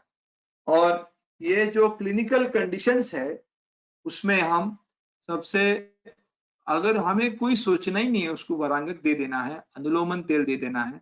फल हर्लुष्व जो है वो अनुलोम करते हैं, पित्त का श्रवण करते हैं, अपान को अनुलोमित करते हैं, समान वायु को स्थिर करते हैं। समान वायु भी अपान की वायु की वजह से अगर वो ऊर्ध्वगामी हो गया है, प्रतिलोम हो गया है, तो उसको फिर से अपनी गति में लाने के लिए हम ये कहते हैं। ठीक है, तो ये गुल्म के प्रधान आवश्यक है। उदरशूल परिणाम शूल, उदरशूल अगर पित्तज है, और खास करके जो उसको हम बोलते हैं ना कि ulcer, duodenal ulcer, peptic ulcer, हाँ, तो ऐसे अल्सर्स अगर है तो उसमें ये दाड़िम भावित गिरीज जो है वो हमें यूज करना है। दाड़िम रस स्वरस की 3 भावनाएं गिरीज को, शुद्ध गिरीज को देखे ये बनता है। तो this is the drug of choice. अगर हमको ये मालूम है कि ये सिर्फ कटु क्षार का सेवन करने से ज्यादा अल्सरेटिव तक गया है पेशेंट। वहां पे दाढ़ी भावित गिरीच आप डिंक जो बोलते हैं, यानी कि जो जो बोलते हैं खाने का डिंक जो होता है, इडिबल गम जो होता है, गोंद, खाने का गोंद, तो उसको अनुपान रख के हम एक गिरीश दे सकते हैं। हम अल्सर्स को ठीक कर सकते हैं, अल्सर भर आते हैं। वरांगक उदरशूल में अवरोधजन्य अवस्था में वरांगक क्षार दे सकते हैं। विद्रुम कीट और परिपाठादि काढ़ा, ये परिणामशूल, उदरशूल की बहुत सारी मतलब ये एक मेन ड्रग्स मैं आपसे डिस्कस कर रहा हूँ। इसमें आप बहुत सारी पंचभौतिक की औषधियां, उदर परीक्षण, प्रकृति परीक्षण, अम्ल क्षार, अवयव उत्पत्ति, अवयव का जो बिगाड़ है उसको आप करके समझ सकते हैं। मल विबंध, फल, हरड़ू, परिपाठादि काढ़ा, कुमार्यासो, अनुलोमनते। मल विबंध के दो भेद है। देखिए, एक में यह है कि मल जो है साक्षात पुरुष, वो मृदु है या कठिन है, ये हमें पूछना है। अगर वो मृदु है तो हमें ये परिपाठा, कुमार्यासो वगैरह दे, फल, हरड़ू देना है।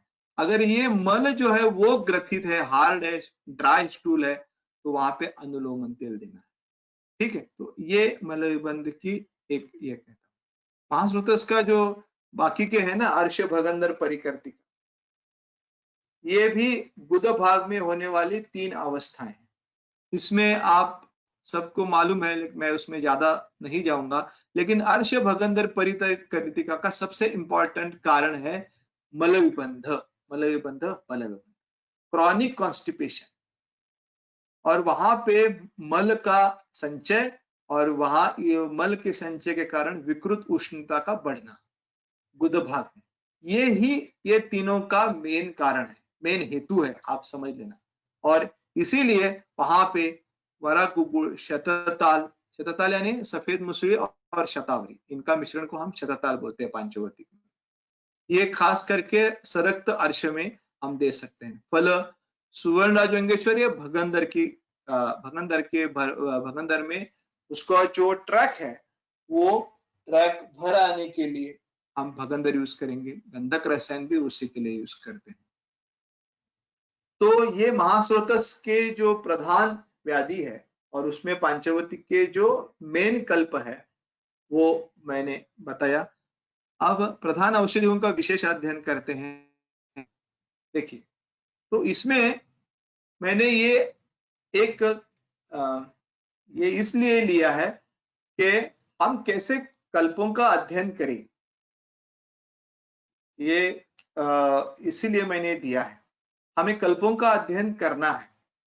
बहुत सारे कल्प हैं, ठीक है। योग रत्नाकर, यानी कि रत्नाकर है, योगों का रत्नाकर है, समुद्र जैसे हजारों योग रत्नाकर में हमें मिलते हैं। भारत वैश्य रत्नाकर में मिलते हैं, भारत वैश्य रत्नाकर में मिलते हैं, वैश्य रत्नावली में मिलते हैं।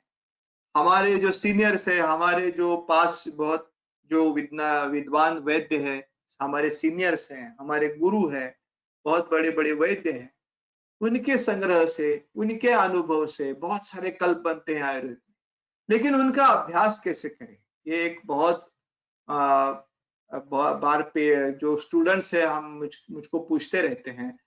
हमें एक्चुअली हमारे कॉलेज में आयुर्वेद कैसे समझना है, यही नहीं सिखाते, बाकी सब सिखाते हैं।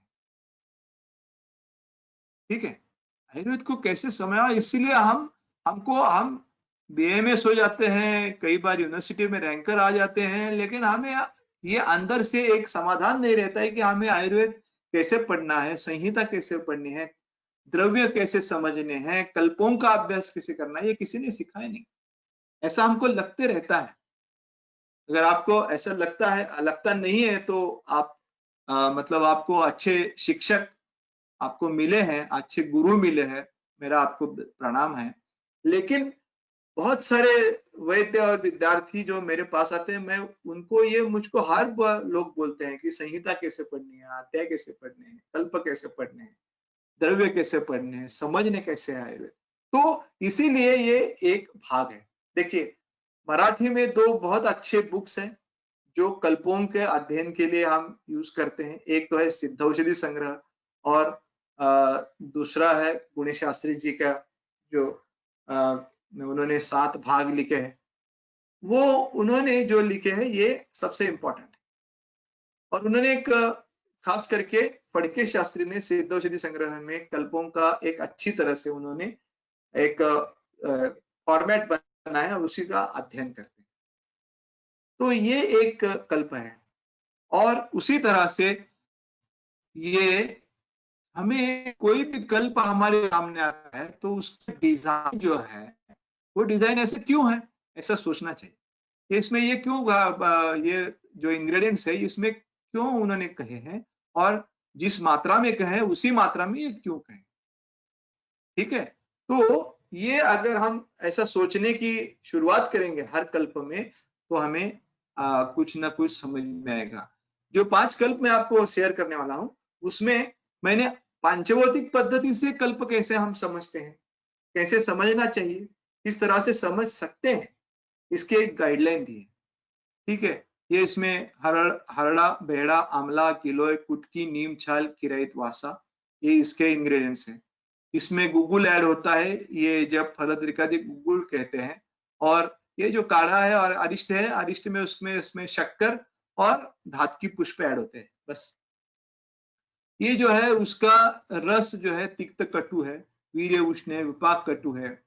ऐसा मैंने कहा अम्ल या क्षार, कोई भी औषधि द्रव्य या कोई भी कल्प अम्ल है प्रधान है या क्षार प्रधान, क्योंकि हमारा जो रक्त धातु है जो दूसरे महीने में हमारे गर्भावस्था के जो बनता है वहां पे बाहर जो ऋतु चल रहा है उसका परिणाम उस रक्त के ऊपर होता है और वहां पे रक्त में ही अम्ल क्षारता निर्माण होती है। अम्ल क्षार ये तेज महाभूत की 2 अवस्थाएं हैं। अम्ल अवस्था तेज महाभूत की बोलते हैं, इसको हम सद्रव पित्त, क्षार अवस्था निर्द्रव पित्त।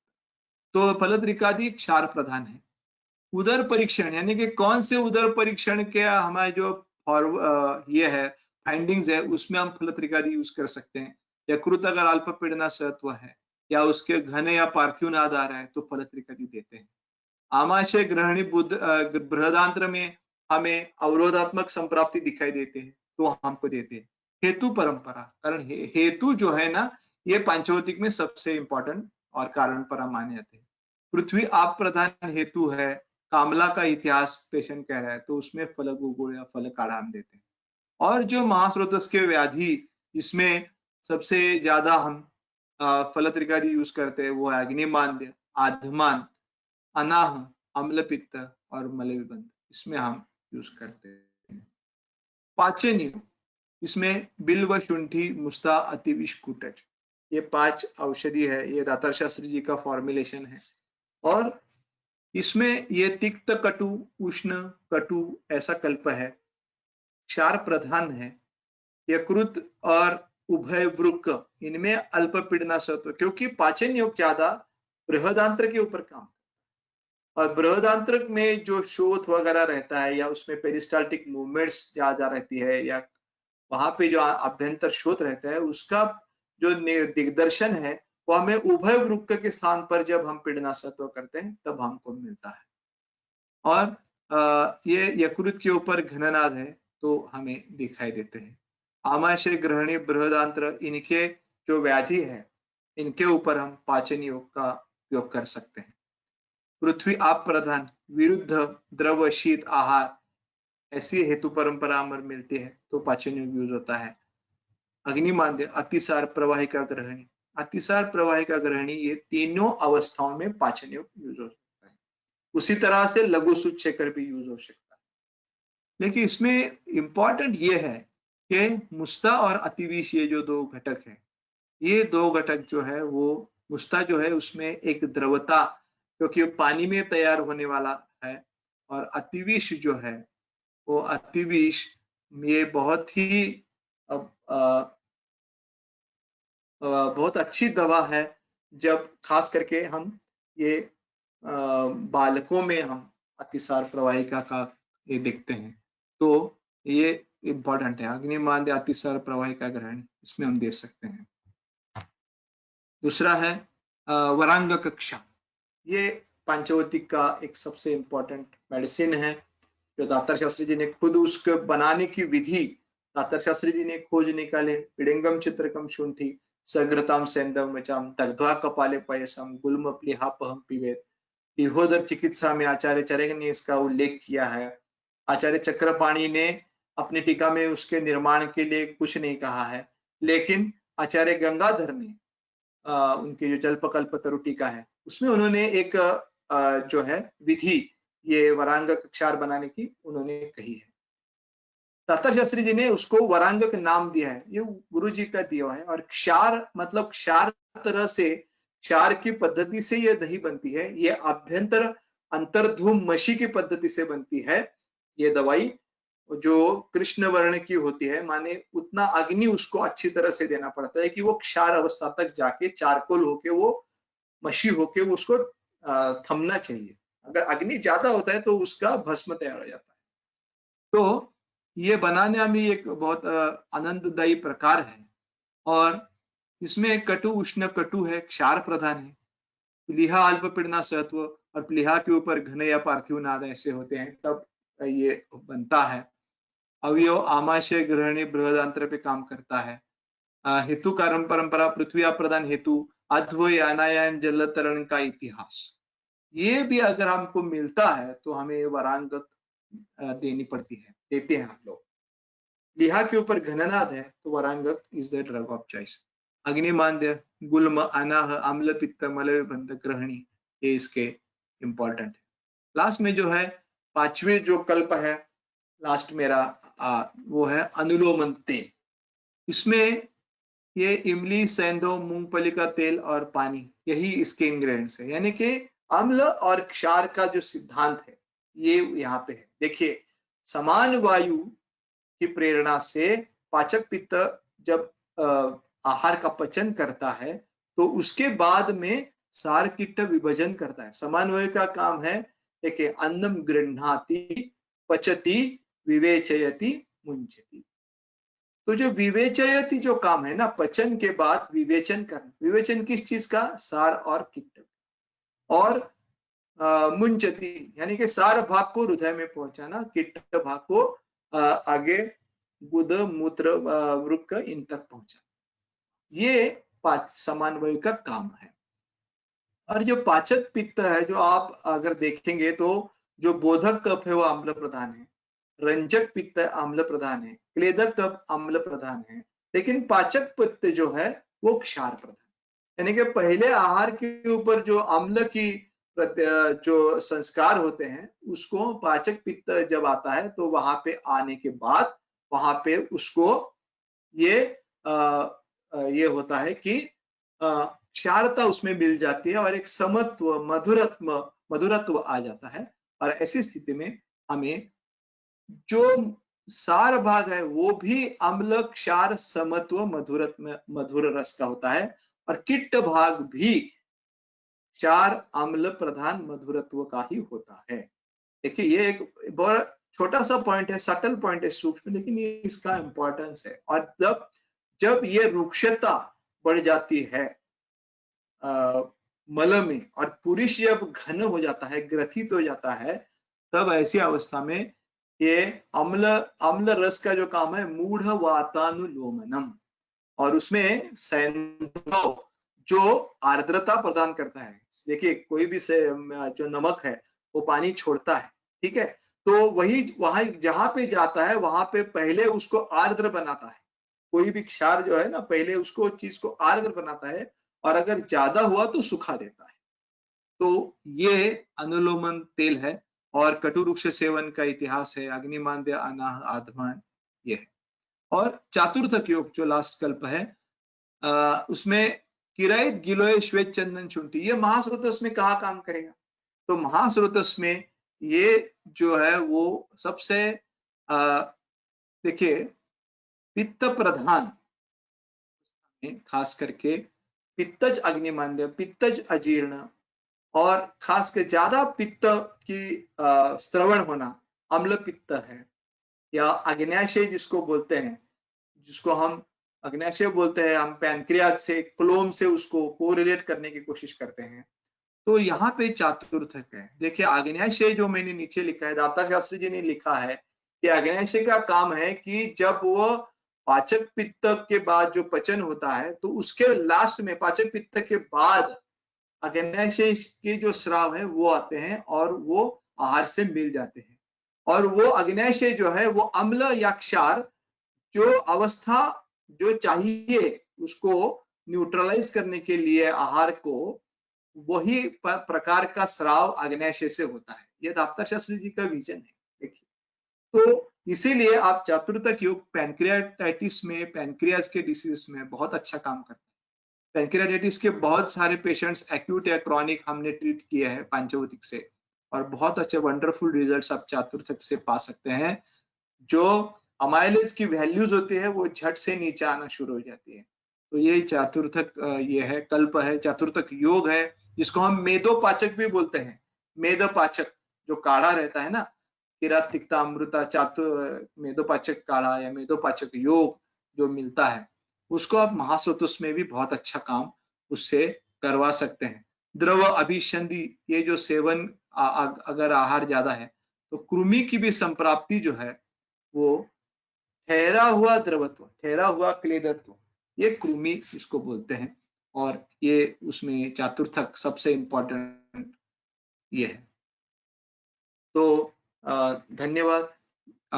मेरा जो एक बेसिक कहना था, महाश्रोतस में जो पंचभौतिक के विशेष कल्प उपयुक्त होते हैं ये आप तक पहुंचाना, ये मैंने मेरी तरफ से कोशिश की है। ये बहुत बड़ा टॉपिक है, उसमें बहुत कहने वाली चीजें भी बहुत सारी है, लेकिन आप अगर ये पंचभौतिक चिकित्सा केंद्र के बारे में, आप सांगली में है ये केंद्र, आप अधिक जानकारी उसके ले सकते हैं। हम हमारी जो ग्रंथ और अन्य प्रकाशन है, औषधि है, उसको आप खरीद भी सकते हैं।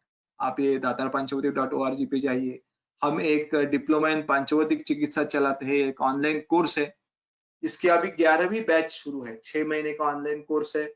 बहुत सारे उसका बहुत अच्छा रिस्पांस हमें पूरे भारतवर्ष से और पूरे विश्व से भी आया है, और ये भी आप इसमें आप जुड़ सकते हैं और उसको देख सकते हैं। तो इसके साथ मैं मेरा जो व्याख्यान है उसको समाप्त करता हूं, और उससे पहले मैं श्री रामपुर आयुर्वेद प्रैक्टिस एसोसिएशन का धन्यवाद करना चाहूंगा कि उन्होंने मुझे आपके सामने मेरे विचार रखने की अनुमति दे दी या आमंत्रित किया, मौका मिला मुझको, और आपने भी ये उसको शांति से सुना। खास करके आभार मैं प्रकट करूंगा मेरे मित्र वैद्य सतीश भट्टर जी और वैद्य अमित, जिन्होंने मुझसे कोऑर्डिनेट किया। तो आप सभी का फिर से मैं धन्यवाद करता हूं। Thank you very much. Amit, over to you Amit. धन्यवाद सर। ठीक है। एक बहुत ही इंफॉर्मेटिव और विस्तृत जानकारी हमें इस सेशन से मिली है। इसके लिए मैं सर का बहुत ही धन्यवाद करता हूँ। एक्चुअली ये है तो बहुत ही बड़ा टॉपिक है, जो सर को हमने बहुत कम समय में इसको समराइज करने के लिए कहा, और सर ने अच्छी तरह से वो हमारे सामने आज रखा है, पंचभौतिक का पूरा कंसेप्ट और कुछ महत्व के उसके साथ कल्प जो है वो सर ने आज हमें बताए हैं। तो इस विषय में किसी के भी प्रश्न है तो कृपया माइक ऑफ ही रखिए और सिर्फ चैट बॉक्स में अपने प्रश्न डाल सकते हैं, तो उसमें महत्व के प्रश्न लिए जाएंगे। सभी लोग अपने जो भी प्रश्न है, जो भी क्वेरीज है, अपने सिर्फ चैट बॉक्स में ही डालिए।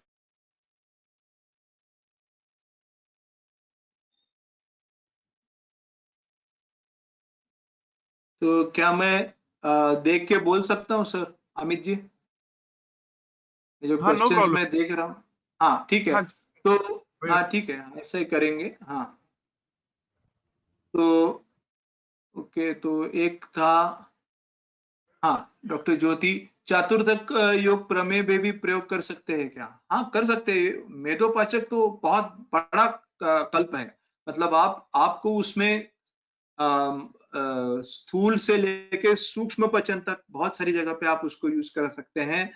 हम तो यूज करते हैं, ये कृमि में भी यूज करते हैं, अतिसार में कभी कभी यूज करते हैं, प्रतिशय में यूज करते हैं, और प्रमेह में तो करते ही है, और क्रॉनिक रिनल फेल्योर में यूज करते हैं। बहुत सारी जगह पे आपको उसकी पार्श्वभूमि देख के, हेतु कारण परंपरा देख के आप उसको यूज कर सकते हैं। प्रतीक्षा पे पूछते हैं कि वरांग क्षार में उष्ण द्रव्य है और उससे पुट दे के बनाया जाता है, तो क्या हम उसे कास में इस्तेमाल कर सकते हैं? हाँ, देखिए पांचभौतिक के जो कल्प है ना, वो पांचभौतिक के जो कल्प है वो व्याधि प्रत्यनिक ज्यादा नहीं है, मतलब है, आप उसको भी उसी तरह से भी आप उसको यूज कर सकते हैं, लेकिन ज्यादा से ज्यादा हम उदर परीक्षण और हेतु कारण परंपरा, इन दो घटकों का, इन दो फैक्टर्स का ध्यान लेके हम कल्पों का चूज करते हैं और उनको यूज करने की कोशिश करते हैं। तो ये कास में भी हम यूज कर सकते हैं, लेकिन कास में मैं ये बोलूंगा कि उसकी अगर हमें ये उदर परीक्षण और हेतु से हमें उसका यूज करने की अनुमति मिलती है या हमें लगता है, तो ये अच्छा ज्यादा काम करता है। इफ ऑल पंचभौतिक घटक विकृत हो तो सबसे पहले कौन से महाभूत पर चिकित्सा करें? देखिए, कौन सबसे, ऐसा कोई नहीं है, सबसे इंपॉर्टेंट है कि आपको जो भी महाभूत में आपको विकृति दिखाई दे रही है उसको ही हमें ठीक करना है, लेकिन हमें ज्यादा से ज्यादा ठीक क्या करना है, हेतु उसकी खोजनी है, और हेतु का जो अग्नि संस्था के ऊपर परिणाम हुआ है उसको हमें ठीक करना है। वो हमें जब हम ठीक करेंगे ना, सब चीजें अपने आप ठीक हो जाएगी। और जैसा मैंने कहा आपसे पहले ही कि आकाश और वायु, ये जो दो महाभूत है, आकाश का जो है अप्रतिघात है, वायु का है जो सभी जो पाद दोष का है, जो पित्तम पंगु कप पंगु, ये सब जो है उनको सभी को लेके जाना है। तो ये दो महाभूत का इंपॉर्टेंस ज्यादा रहता है, उनको ठीक करना, उनको नॉर्मलाइज करना, लेकिन हेतु के ऊपर सबसे अच्छी बात है। लघु सूचक ग्रहणी में कैसे कार्य करता है? देखिए, लघु सूचक जो है ना, इसमें जो गिरीज है, वो गिरीज जो है वो पार्थिव है और शोषक है, जो एक द्रवता बढ़ी हुई होती है ना, उसको वो शोषण करता है, एब्सॉर्प्शन पावर है उसमें। और शुंठी जो है वो ग्राही है, ग्राही यानी जो पचन करके अतिसार को कम करती है, पचन सुधार के अतिसार को कम करती है, वो स्तंभन नहीं है। देखिए, शुंठी जो है ना वो ग्राही है और अप्यांश परिशोषित है, आम पाचक है, वो स्तंभन नहीं है, वो ऐसे झट से अतिसार को नहीं करेगी, वो पचन सुधार के अतिसार को या द्रवमल प्रवृत्ति को या मल के जो फॉर्मेशन है उस प्रक्रिया में ठीक करेगी, इसलिए यह अच्छा काम करता है। लाक्षा को आपने कोविड में रसायन के तौर पे यूज करने को कहा, उसकी कार्य मीमांसा स्पष्ट करे। देखिए, ये तो महास्रोतस का लेक्चर है, लेकिन मैं 1 मिनट में आपको बोलता हूं कि लाक्षा जो है ना, जो फुफ्फुस का पोषण होता है, वो फुफ्फुस का पोषण रक्त फेन प्रसादात फुफ्फुसो, यानी कि रक्त फेन प्रसाद, रक्त के फेन से फुफ्फुस का पोषण होता है, ये लिखा है। तो रक्त के फेन से फुफ्फुस का पोषण क्यों होता है? इसका उत्तर दाता शास्त्र ने लिखा है कि जैसा जो छोटे छोटे हो जाते हैं, यानी कि जो प्राण वायु यानी कि अल्वियोलाई होते हैं, ट्रकिया इतना बड़ा होता है लेकिन अल्वियोलाई इतना छोटा होता है, तो जो प्राण का जो वहन करने वाली व्यवस्था है वो स्थूल से सूक्ष्म सूक्ष्म हो जाती है, उसका कैलिबर है जो है ना, नैरोइंग हो जाता है। और इसी तरह से इसीलिए वहां पे फेन की आवश्यकता है, यानी कि कम क्षेत्र में ज्यादा फोर्सफुली वो रक्त जाता है, तो वहां पे फेन की उत्पत्ति हो जाती है, वहां पे फ्रॉथ की उत्पत्ति हो जाती है, फेस निर्माण होता है, और इसीलिए उसी में पोषक अंश रहते हैं फुफ्फुस के, और ये लाक्षा उसमें सबसे इंपॉर्टेंट है, उरक्षत की सबसे बड़ी दवा है लाक्षा, ठीक है। और इसीलिए वो फुफ्फुस की जो पोषण में मदद करने वाली सबसे इंपॉर्टेंट है लाक्षा और आभ्रक। Bit more about constipation complaint. How to differentiate in cause and type. देखिए कॉन्स्टिपेशन के दो प्रकार होते हैं मेरे, एक तो उष्णता बढ़ के होता है और रुक्षता बढ़ के होता है। जो उष्ण, ये हमें हेतु के तरफ से हम समझ सकते हैं कि अगर उष्णता बढ़ के हुआ है तो परिपाठादि काढ़ा यूज कर दिए, रुक्षता बढ़ के हुआ है तो चिंचा लवण यूज कीजिए।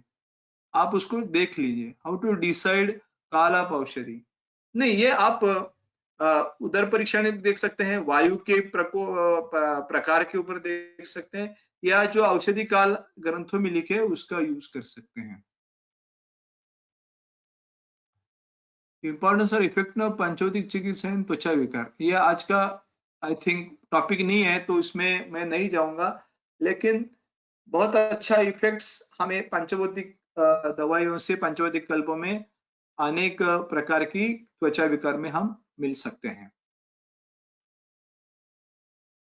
उदर परीक्षण ना आने पर भी कल्प का प्रयोग करें, जरूर करें। जैसा मैंने कहा, कल्प का अभ्यास कीजिए। उदर परीक्षण अगर आपको अभी आता नहीं है, जब आप सीखेंगे धीरे धीरे, और वो भी एक तपश्चर्या है उदर परीक्षण, मतलब कैसे करना है ये तो मैं 2 मिनट में आपको देख सकता हूँ, बोल सकता हूँ, लेकिन उसको समझना और उसको एनालाइज करना, उसको यूज करना, ये थोड़ा तपश्चर्या का काम है। आप जितना प्रैक्टिस करेंगे उसी के आधार पर धीरे धीरे आपको उदर परीक्षण या नाभ परीक्षण समझ में आएगा। लेकिन उसके अलावा भी आप उसको कल्प का प्रयोग कर सकते हैं और अच्छी तरह से हेतु निकाल के उसको आप दे सकते हैं। पॅनक्रियाटायटिस में उदरशील तीव्र असतो, त्यासाठी काय विचार करावा? पैनक्रियाटाइटिस में आप बहुत सारे विचार कर सकते हैं, लेकिन इसमें सबसे इंपॉर्टेंट है कि जो व्रणशोथ की अवस्था है उसको, पित्तज शूल, ये आप समझ लेना उसको, ये वातज शूल कम होता है, पित्तज शूल ज्यादा होता है, और पित्तज शूल की जो चिकित्सा है उसको हम पैनक्रियाटाइटिस में काम कर सकते हैं। और एक्यूट स्थिति में हमें ज्यादा जो है वो शामक चिकित्सा करनी पड़ती है, जो शमन करती है वो शामक, पित्त शामक चिकित्सा ज्यादा हम यूज करते हैं।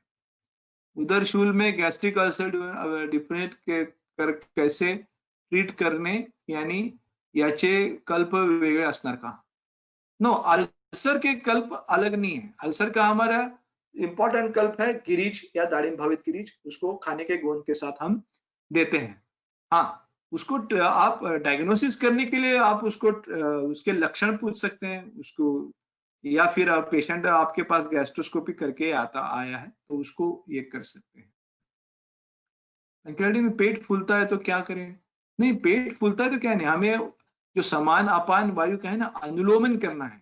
आपके पास जो दवा है, आपके पास जो उपलब्ध औषधि है उसका आप उपयोग करिए। ऐसा कुछ नहीं कि आप पंचवटी करना है, ऐसा मैं पंचवटी कल्प यूज करता हूँ, लेकिन आपके पास अगर कोई पंचवटी कल्प नहीं है तो आप अपने विचार से उसको अनुलोमन कीजिए और वो आपको चिकित्सा में सफलता मिल जाएगी। मल विबंध में मृदुमल होने पर औषधि का कैसे सिलेक्शन करें? मृदुमल होने पर आपको फलत्रिकादि, परिपाठादि, कुमारी असो, हरलू, ये आप यूज कर सकते हैं। आप उसका फायदा, त्रिफला यूज कर सकते हैं, ये आप उसका फायदा ले सकते हैं। अनुलोमन तेल बनाते वक्त उसकी सामग्री की मात्रा कैसे लेनी चाहिए? आपको मिल सकता है आपको कहीं पर भी अभी ये अनुलोमन तेल कैसे बनाते हैं, या फिर मैं अगर आपका ग्रुप वगैरह है तो आप उसमें डाल सकते हैं। पंचवटी कल्पों का गामित्व हेतु और अवस्था के अनुसार गुण के विचार कैसे डिसाइड करते हैं? नहीं, मैंने कहा ना कि पहले हम पेशेंट बेसिकली हम क्या करते हैं, हेतु का विचार करते हैं, हेतु के गुण निकालते हैं, उस गुण के अग्नि संस्था के ऊपर क्या परिणाम है ये सोचते हैं, और अग्नि संस्था के ऊपर कैसे परिणाम होते हैं ये उदर परीक्षण के माध्यम से सोचते हैं। और इतना हमारे पास सामग्री आती है तो हम उसकी संप्राप्ति का भेद करने की सोचते हैं और उसके अनुसार कल्पों का निश्चय करते हैं। गुजराती गूगल क्लेद ऊपर कैसे कार्यकारी करता है? देखिए, आप गुजराती गूगल के अगर आप कंपोजिशन देखेंगे तो वो एक बहुत ही पाचक कल्प है, और उसमें सिर्फ गोखरू जो है ना, मधुर मधुर शीत है। ये बहुत ही, ये कल्पों का अभ्यास जो मतलब श्रीरामपुर के आयुर्वेद चिकित्सक कर रहे हैं, एक बहुत ही इंटरेस्टिंग कंसेप्ट है कल्पों का अभ्यास करना, और बहुत मजा आता है उसमें हमारी तरफ से उसको काम करने में। तो क्षार अम्ल अवस्था में पेशेंट में कैसे समझेगा, ओके, वो अलग चीज है। आप हम कभी उसके बारे में सोचेंगे तो बात करेंगे। तो मुझको लगता है कि मैंने आपका बहुत समय ले लिया है, और तो थैंक यू वेरी मच। और मुझको ये फिर से एक बार आप सभी का मैं धन्यवाद करता हूँ, और ये आपसे जुड़ने के लिए मैं धन्यवाद करता हूँ। Thank you very much. Amit. धन्यवाद सर। थोड़ा सा समय की मर्यादा की वजह से अभी हम यहीं पे रुकेंगे। कुछ और भी क्वेरीज है तो आप लोग अपने ग्रुप पे पोस्ट कर सकते हैं, तो सर से कम्युनिकेट करके आपको उसका जवाब देने का प्रयास हम करेंगे। तो मैं अभी आदरणीय भट्टर सर को आमंत्रित करता हूँ कि वे अपना अध्यक्षीय समारोह करें। आदरणीय सतीश भट्टर सर। अमित, धन्यवाद। प्रथमतः वैद्य अनिरुद्ध का बहुत बहुत धन्यवाद और अभिनंदन भी। बहुत ही अप्रतिम ऐसा व्याख्यान उन्होंने आप हमारे सामने रखा हुआ है। वैद्य अनिरुद्ध ने प्रथमतः पंचभौतिक सिद्धांत को बहुत ही अलग तरीके से हमारे सामने रखा, और पूरा सिद्धांत हमारे सामने प्रेजेंट करने के बाद सेकंड भाग में उन्होंने हमारे सामने डायरेक्ट स्वीट डिश दिया है। पूरी पंचभौतिक चिकित्सा जो प्रैक्टिकल अप्रोच है उन्होंने हमारे सामने रखी है, जिसकी वजह से हमें काफी सिद्धांत अत्यंत सिंपल तरीके से ख्याल में आए हैं। ये सभी आगे हमारे प्रैक्टिस में बहुत ही उपयुक्त होगा। और फिर थर्ड पार्ट में उन्होंने मुख्य 5 महासूत्र पर चलने वाले मुख्य 5 पंचभौतिक कल्प का पूरा डिटेल्स हमको दिया है। यानी अच्छा लेक्चर कैसा होना चाहिए, वो एक अच्छा अप्रतिम उदाहरण ये लेक्चर में है। पूरी तरह तुमको एक एक बात खुलकर तुम्हारे सामने हमारे सामने रखी है, और उसका हमको जरूर अब हमारे प्रैक्टिस में बहुत उपयुक्त होने वाली है। बहुत ही क्वेश्चंस ऐसे थे कि इस डिसीज को क्या चाहिए, उस डिसीज को क्या द्रव्य देंगे, पंचभौतिक चिकित्सा कैसे। तो अनिरुद्ध ने हमेशा यही बताया कि तुम उसका हेतु का विचार करो, और ड्रग के जो कल्प के अंदर जो द्रव्य यूज किए हैं उस द्रव्य का विचार करो, ये द्रव्य क्यों यूज किए है, इसी का ही इस कल्प में क्या उपयोग है, वो उन्होंने बताकर कल्प कैसा पढ़ना चाहिए और कल्प के बारे में कैसा अभ्यास करना चाहिए, उसके साथ व्याधि का और व्याधि के हेतु का पंचभौतिक विचार कैसा करना चाहिए। सिर्फ पंचभौतिक नहीं, पूरा आयुर्वेदिक निदान और सिद्धांत कैसा यूज करना चाहिए ये भी हमको बताया हुआ है। मैं तो ये सभी को विनंती करूंगा कि ये लेक्चर यदि अमित जी ने हम सभी को रिकॉर्ड कर वापस दिया तो बार बार सुनने जैसा ये लेक्चर है, और लेक्चर कैसा देना चाहिए ये भी हमको या इस लेक्चर से सीखने को मिलेगा, क्योंकि एक अलग डिफरेंट विजन अनिरुद्ध ने हमारे सामने रखा हुआ है। अभी आप सभी को लगता होगा मैं अनिरुद्ध बोल रहा हूँ, क्योंकि अनिरुद्ध मेरा 1991 से मेरी उनसे फ्रेंडशिप है। 91 को मैं दुनिया में गुरुजी के पास था, तब अनिरुद्ध उनके दोस्त के साथ वहां आए थे, और तब से अभी तक हमारी दोस्ती है। अनिरुद्ध एक सच्चा गुरु भक्त भी है।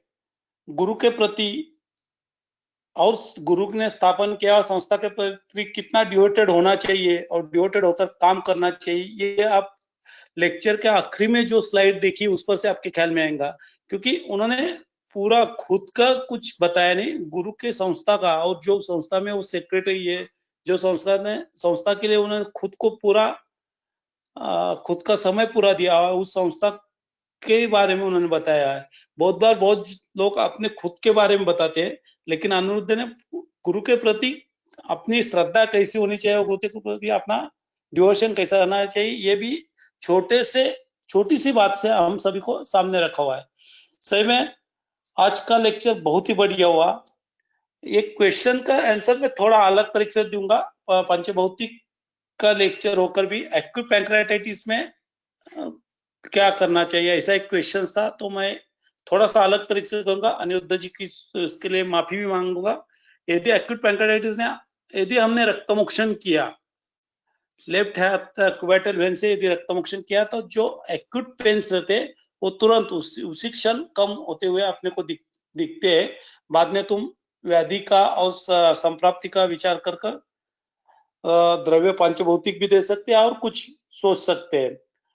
हर द्रव्य का तुम कोई भी द्रव्य पंचभौतिक में दिए हुए 20 कल्प हो, अदर कल्प हो, कुछ भी द्रव्य का तुम यदि तुम्हारे प्रैक्टिस में यूज करना, तो उस प्रैक्टिस में तुम पंचभौतिक के सिद्धांत के अंदर में, आयुर्वेद के सिद्धांत के अंदर में विचार कर सकते हैं।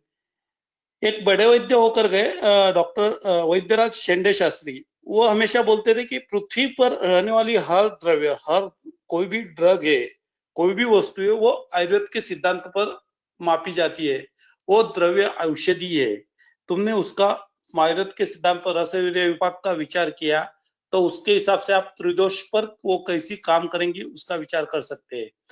तो इतना बड़ा खजाना आयुर्वेद ने हमारे पास दिया हुआ है, तो हर एक सिर्फ कुछ ड्रग पर ही हम ना रुककर अलग अलग कल्प की पढ़ाई कर अपने पास जो उपलब्ध है सादे सिंपल जो कल्प और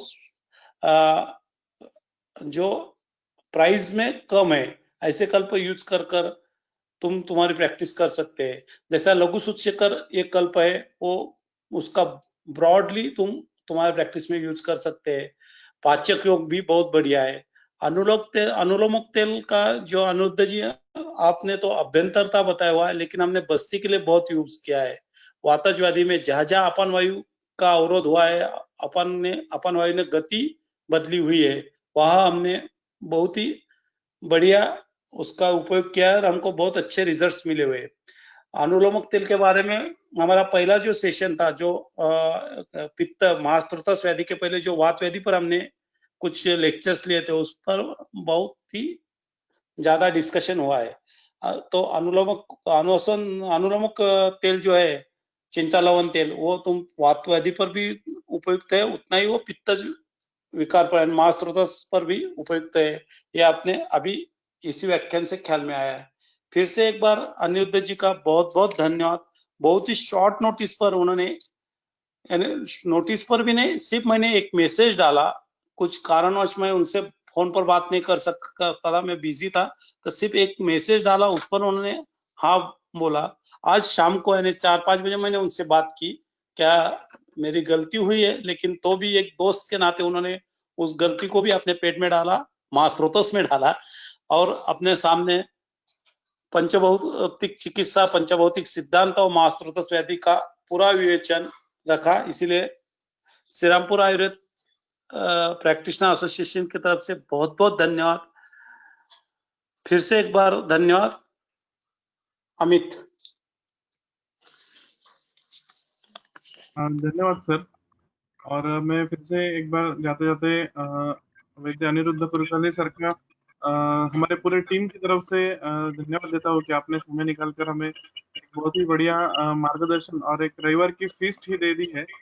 तो सभी लोग अधिक जानकारी के लिए datarpanchbhautik.org वो जो वेबसाइट दी है उस पे देख सकते हैं और डिटेल्स जो जानना चाहते हैं। और इसी के साथ आज का सेशन समाप्त हुआ, ऐसा मैं घोषित करता हूँ। शुभ रात्रि। सर, इसका रिकॉर्डिंग अवेलेबल